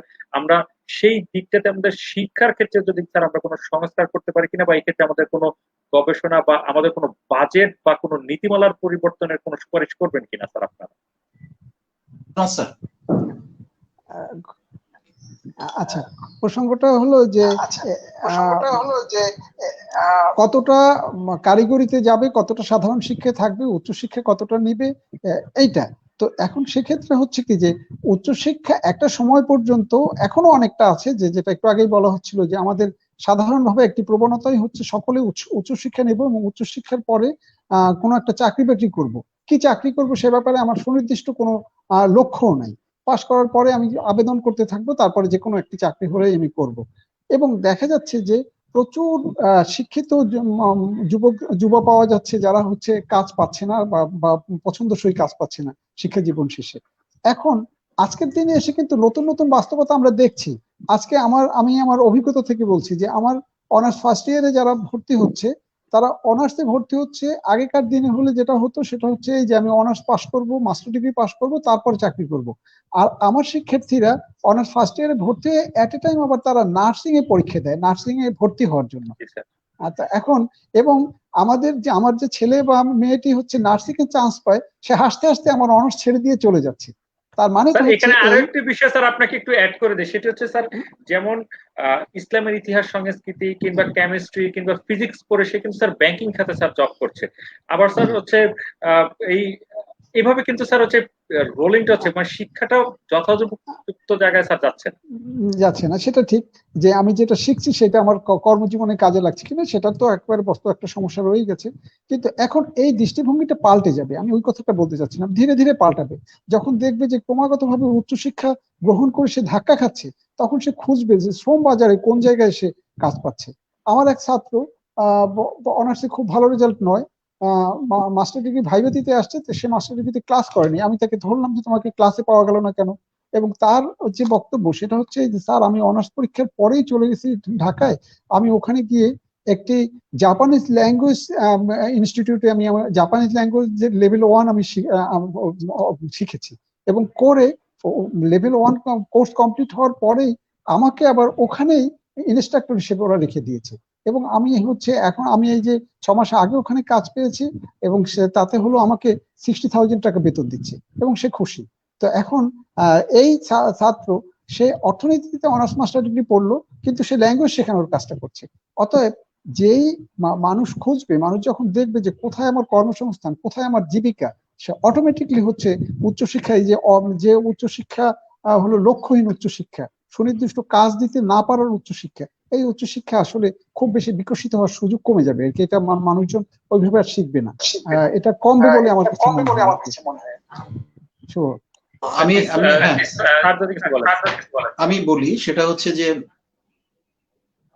শিক্ষার বিষয়ে আমি স্পেশালি আজমল স্যার যেটা বলেছেন ওর সাথে আমি একটু যোগ করব। সেটা হচ্ছে স্পেশালি বাজেটে যেটা চাইবো এবারে, সে আমাদের দাবি যে কোভিড বাস্তবতা কিন্তু অন্য দিক শিখিয়ে গেছে যে আমাদের যে হিউজ পপুলেশন, এবং যেহেতু পপুলেশন বেশি এবং আমাদের শিক্ষার্থীও বেশি, যে স্টুডেন্ট টিচার স্টুডেন্ট যে রেশিও 1:30 যে একটা রেশিও আমরা ন্যাশনালি এডুকেশন পলিসিতে আমরা নির্ধারণ করে দিয়েছি, আমাদের উচ্চশিক্ষায় কিংবা অনেক শিক্ষা মেডিকেল শিক্ষা বা কোনো মানে সাধারণত এই রেশিওতে আমরা থাকতে পারি না।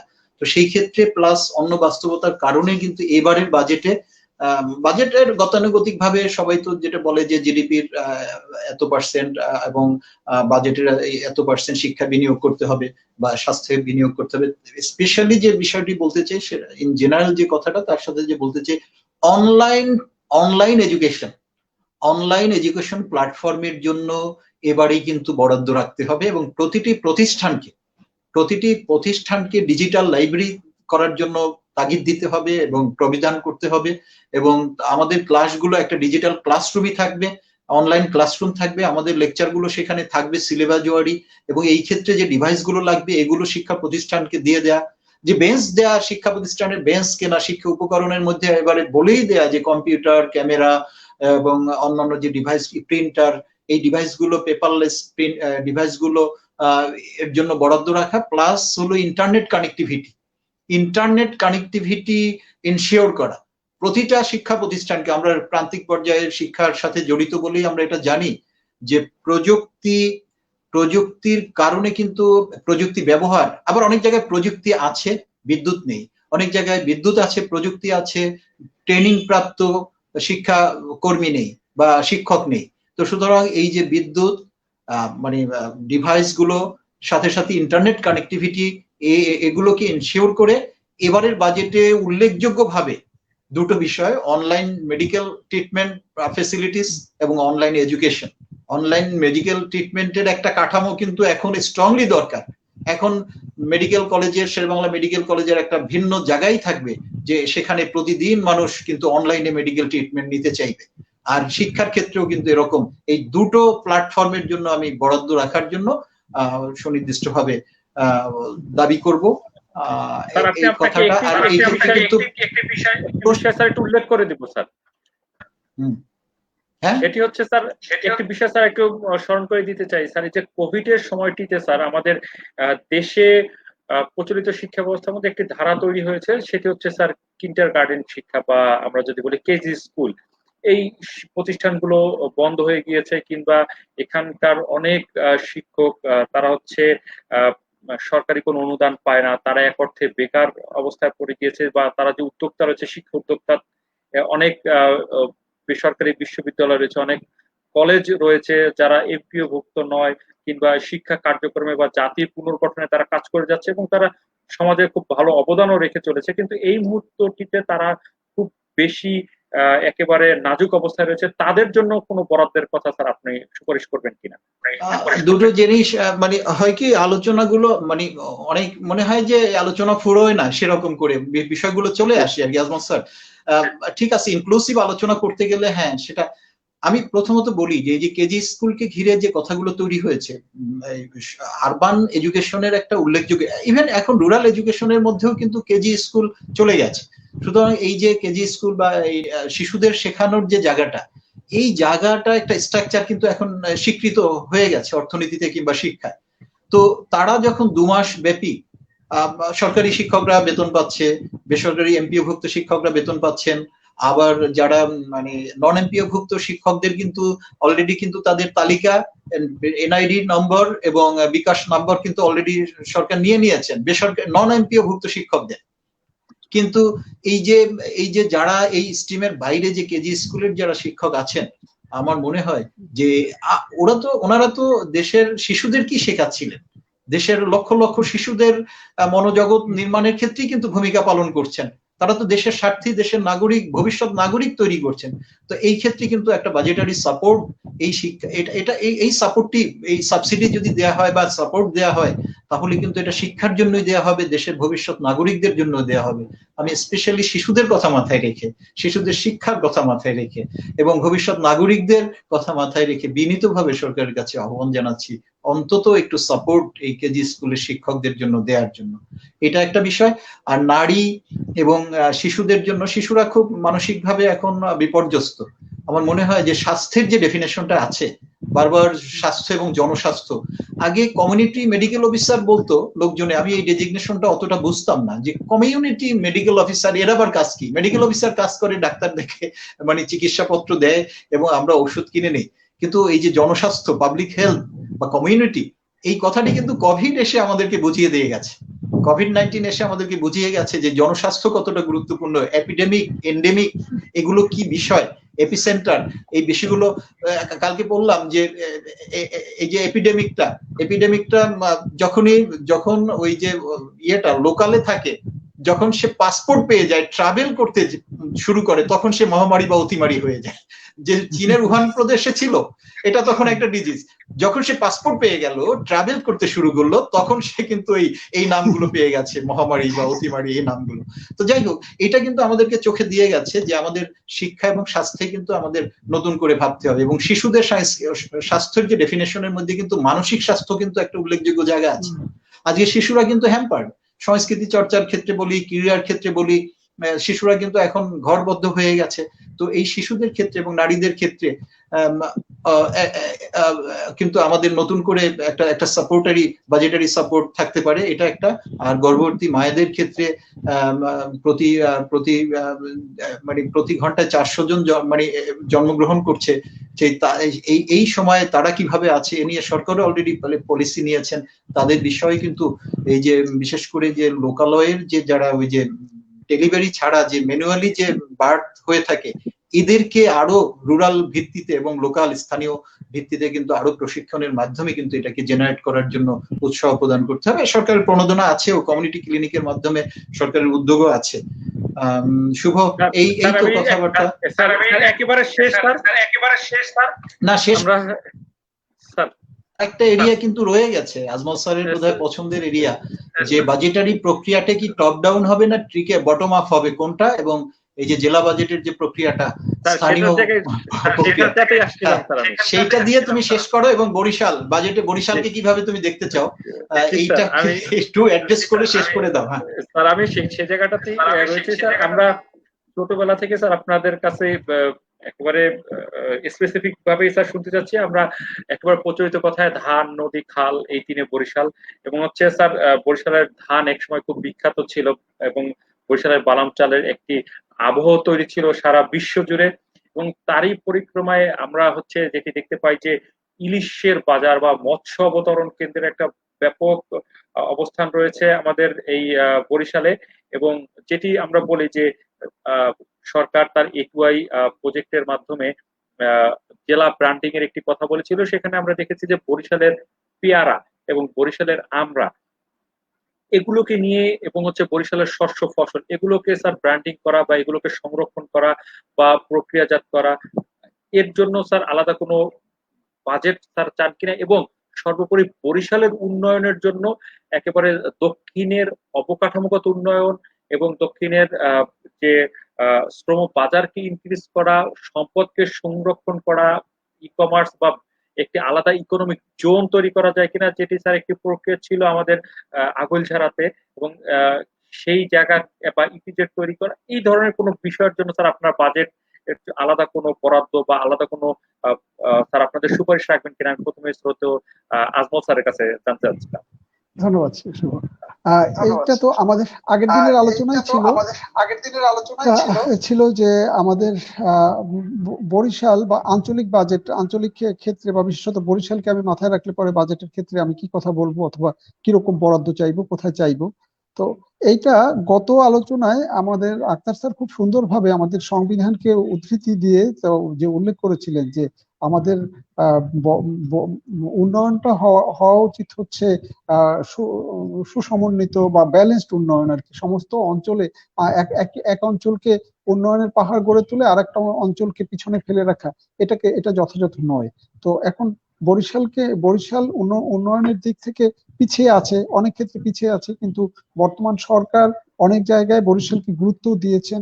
এখানে সরকার পায়রা বন্দর নির্মাণের কাজে হাত দিয়েছেন, বিদ্যুৎ কেন্দ্র নির্মাণের কাজে হাত দিয়েছেন, রাস্তাঘাটের উন্নয়ন করেছেন পর্যাপ্ত পরিমাণ। তারপরে হচ্ছে যে বন্দর বা অন্যান্য ক্ষেত্রে যে আমাদের ইকোনমিক যে ক্ষেত্রগুলো আছে সে সমস্ত জায়গায় সরকারের পূর্বেও বরাদ্দ ছিল, এটা এগিয়েছে। কিন্তু আমাদের এই সময় এসে আমাদের যেটা বলবো আমরা সেটা হচ্ছে এই যে বরিশাল শুধু বরিশাল নয়, দেশে 100টি নতুন ইকোনমিক জোনের কথা বলা হচ্ছে। বরিশাল হোক সেরকম একটি জায়গা যেখানে পদ্মা ব্রিজ হয়ে যাচ্ছে খুব শীঘ্রই, আমরা 2021 সালে আশা করি যে পদ্মা ব্রিজ চালু হবে। তো সেক্ষেত্রে বরিশাল সেরকম উন্নয়নের একটি জায়গা হোক, এবং সেক্ষেত্রে এই যে আজকে আমার নারায়ণগঞ্জ হটস্পট মানে করোনার, অথবা গাজীপুর হটস্পট, ঢাকা হটস্পট, এই যে ঢাকা কেন্দ্রিক, ঢাকা এবং তার চারপাশকে কেন্দ্র করে যে একটি অবস্থা, এবং যে এটা তো এই মহামারীর কারণে বা অতিমারির কারণে এরকম একটি পরিস্থিতি তৈরি হয়েছে, সেটা একটা। শুধু তাই নয়, ওখানে যে ওভার পপুলেটেড, ওটা যে স্বাভাবিক সময় বসবাসের অযোগ্য, ওটি যে ওখানে যে যানজট যে পরিমাণ সময় নষ্ট করছে, যে পরিমাণ অর্থনৈতিক ক্ষতি হচ্ছে, সেই কথা যদি আমি চিন্তা করি, তাহলে সেক্ষেত্রে উন্নয়নকে ছড়িয়ে দিতে হবে। এবং উন্নয়নকে ছড়িয়ে দেওয়ার কথা যদি বলি, তাহলে বরিশালের এই গবেষণা হতে পারে যে বরিশালের লেবাররা প্রধানত কোন কোন খাতে, ঢাকায় গিয়ে নারায়ণগঞ্জে গিয়ে কোন কোন খাতে কর্মে নিয়োজিত আছে। এখন সেরকম ধরনের অর্থাৎ লেবারের কথা চিন্তা করে আমরা এখানে নতুন বিনিয়োগের বরাদ্দ আশা করতে পারি গভর্নমেন্টের কাছ থেকে। সেরকম একটা আশা আমরা করতে পারি যে এই অঞ্চলকে কিভাবে এগিয়ে নিয়ে যাওয়া যায়, সেই রকম ধরনের শিল্প কারখানা, সেই রকম ধরনের উৎপাদনশীল খাতগুলো। আর কৃষিক্ষেত্রে একসময় বরিশাল খুব এগিয়ে ছিল, কিন্তু এখন সেই যে ধানের সেই যুগটা বরিশাল নাই, এটা দিনাজপুর, রংপুর ওইদিকে চলে গেছে। এবং তারপরে ফসল অথবা যে শাকসবজি ইত্যাদির ক্ষেত্রে আবার যশোর, ঝিনাইদহ ওই অঞ্চলটাতে আমরা অতটা উদ্বৃত্ত অঞ্চলে এখন নাই, কিন্তু মাছ আমাদের একটি খুব গুরুত্বপূর্ণ একটি খাত।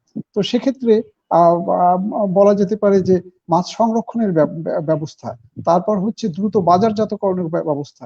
এখানকার হাট বাজার গুলোতে, ছোট হাট বাজার গুলো বা আমাদের যে এই যে সাপ্লাই চেইনটাকে যে অব্যাহত রাখে, সেই জায়গাগুলোতে হচ্ছে যে হাট বাজারের সংস্কারের জন্য ব্যবস্থা, এরকম করে, অর্থাৎ এই অঞ্চলের আঞ্চলিক। আবার তারপরে যেটা বলা হলো একটু আগে, যে তুমি যেটা বললা যে আমাদের এখানকার পেয়ারাকে কেন্দ্র করে কোনো প্রকার কারখানা তৈরি হতে পারে, জেলির কারখানা অথবা আচার কারখানা, অর্থাৎ এরকম পেয়ারাকে সংরক্ষণ করা যায় এরকম ধরনের, সে জায়গাটাতে আরো মনোযোগ দেওয়া যায়, এবং সেটাকে কেন্দ্র করে হচ্ছে সরকার সেক্ষেত্রে হচ্ছে কোনো বাজেট বরাদ্দ রাখতে পারে, অর্থাৎ এইখানকার বিশেষ বিশেষ এই খাতগুলোকে দেখে।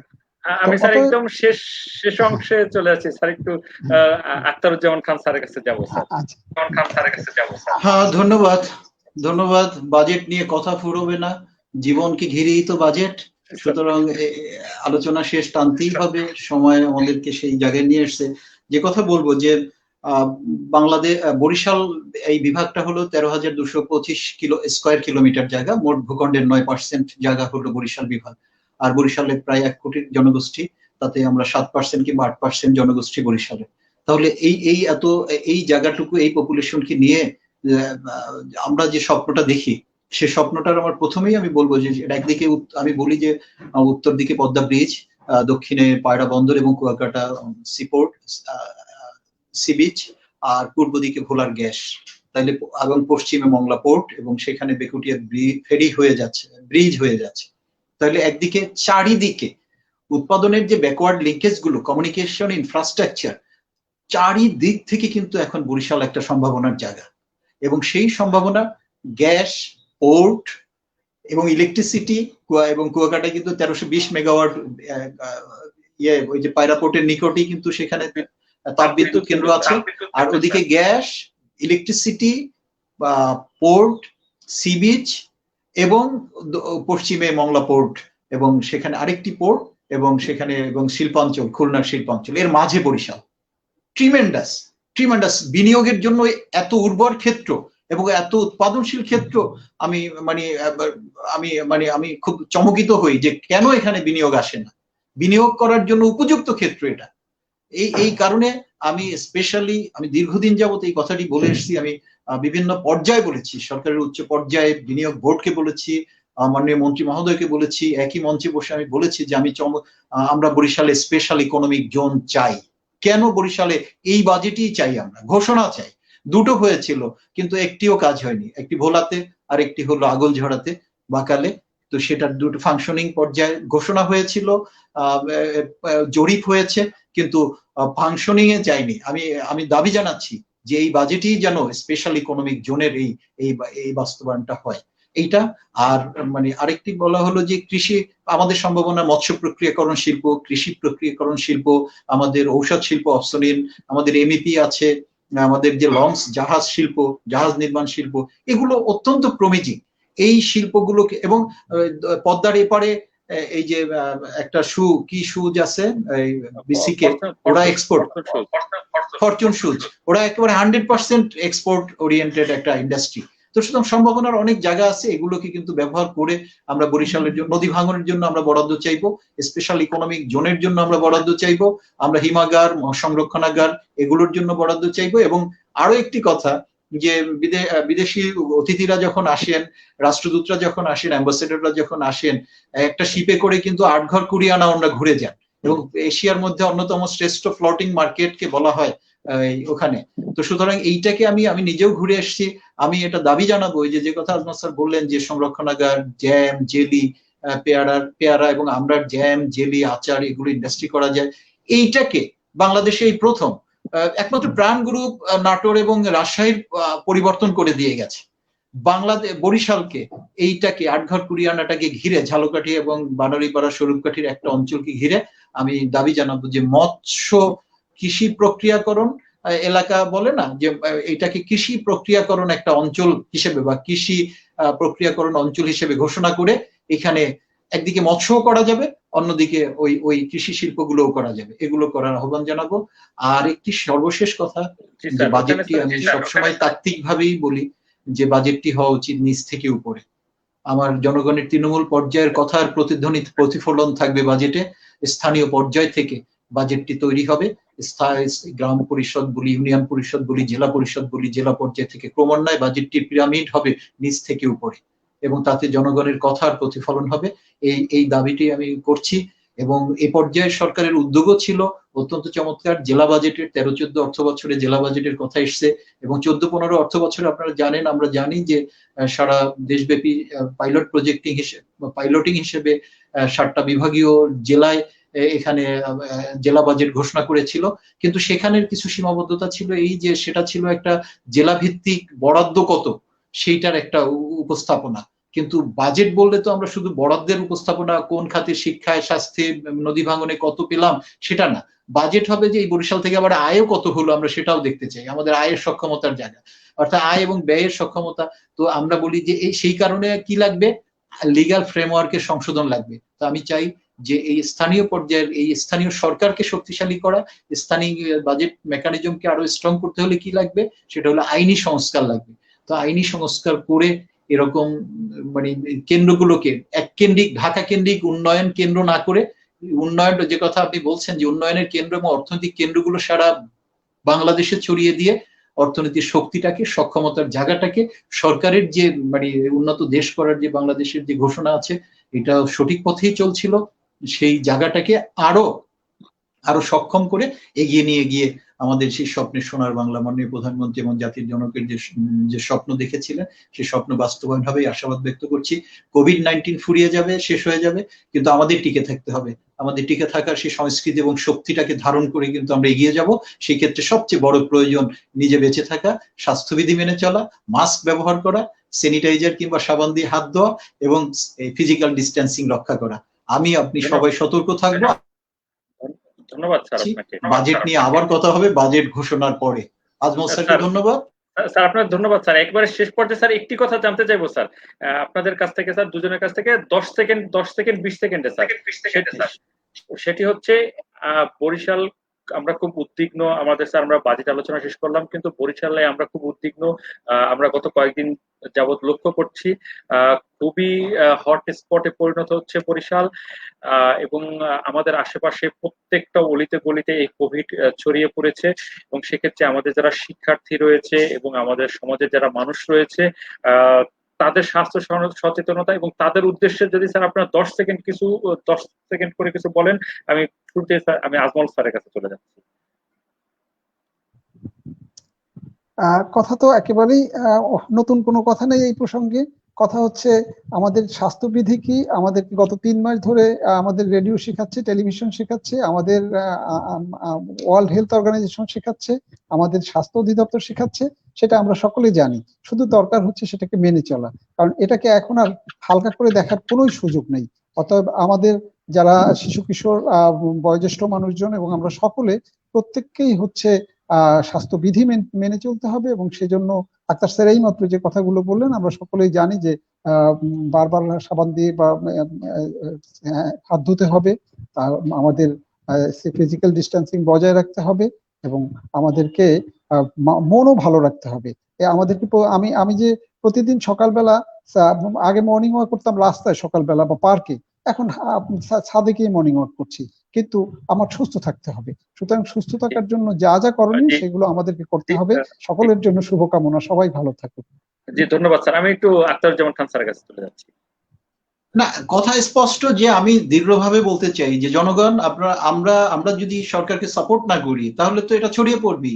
বরিশাল হলো গার্মেন্টস এর শ্রমিকদের জায়গা, বরিশাল হলো ছড়িয়ে পড়ার জায়গা, এবং আমাদের মধ্যে ভৌগোলিকগতভাবে একটা মানে সাহস কাজ করে যে আমার কিছু হবে না। ডেসপারেটলি সেটা ভুল প্রমাণিত হয়ে গেছে। গলিতে গলিতে অলিতে গলিতে কিন্তু ব্যাপকভাবে সঞ্চারিত হয়ে গেছে, এই রোগটি সংক্রমিত হয়ে গেছে। আমি আমি আমি সাবধান বাণী করে দিচ্ছি আমার ভিউয়ার্স বা আমরা যারা আছি তারা, যে বরিশালের বিভিন্ন ভাবেই কিন্তু এফেক্টেড হচ্ছে। তো সেই ক্ষেত্রে কিন্তু আমরা স্বাস্থ্যবিধিগুলো মেনে চলবো, এবং নিজের সেলফ অ্যাওয়ারনেস এই জায়গাটা যদি আমরা যতক্ষণ না পর্যন্ত নির্মাণ করতে পারবো ততক্ষণ পর্যন্ত কিন্তু আমরা ঝুঁকিমুক্ত না। সেই ক্ষেত্রে আমি একটি কথা সর্বশেষ বলবো যে আমার হাত দুটো কাঁধের উপরে তুলবো না, আমার হাত দুটো কাঁধের উপরে তুলবো না, তাহলে আমরা সেফ থেকে যাব। নিজের হাত থেকে, নিজের নাক চোখ মুখ, একটা সূত্র, হাতটা কাঁধের উপর তুলবো না। সকলকে ধন্যবাদ। ধন্যবাদ স্যার। আমরা হচ্ছে একেবারে শেষে চলে এসেছি। আমরা একবার শেষের কথাটি স্যারের দিয়ে আমরা শেষ করবো। সে হচ্ছে আমরা হাত কখনোই কাঁধের উপরে তুলবো না, এবং তাতে হচ্ছে যে আমরা হচ্ছে ভালো থাকবো এবং ভালো থাকার চেষ্টা করতে পারবো। এবং যারা আজকে ভিউয়ার্স যারা দেখলেন সবাইকে একটি কথাই বলবো, বরিশাল হটস্পটে পরিণত হচ্ছে।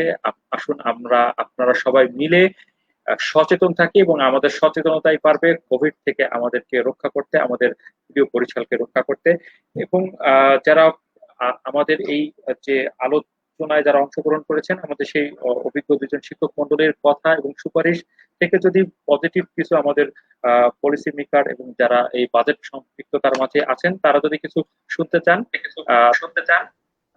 এবং তারা সেখান থেকে যদি কিছু নিতে চান নিতে পারেন। একটি কথা বলবো যে মুদ্রাস্ফীতি নিয়ে একটি কথা প্রশ্ন এসেছিল মুদ্রাস্ফীতি নিয়ে। আমি এক বাক্যে বলবো যে বাংলাদেশের মানুষের আয় কমে গেছে, পারচেজিং ক্যাপাসিটি কমে গেছে, এবং সবকিছু মিলিয়ে মুদ্রাস্ফীতির সম্ভাবনা নেই। এটা গভর্নমেন্ট যেটা 5.4% ধরেছে, আমিও বলবো তাই, যে মুদ্রাস্ফীতির ওরকম কোনো সম্ভাবনা নেই। ধন্যবাদ।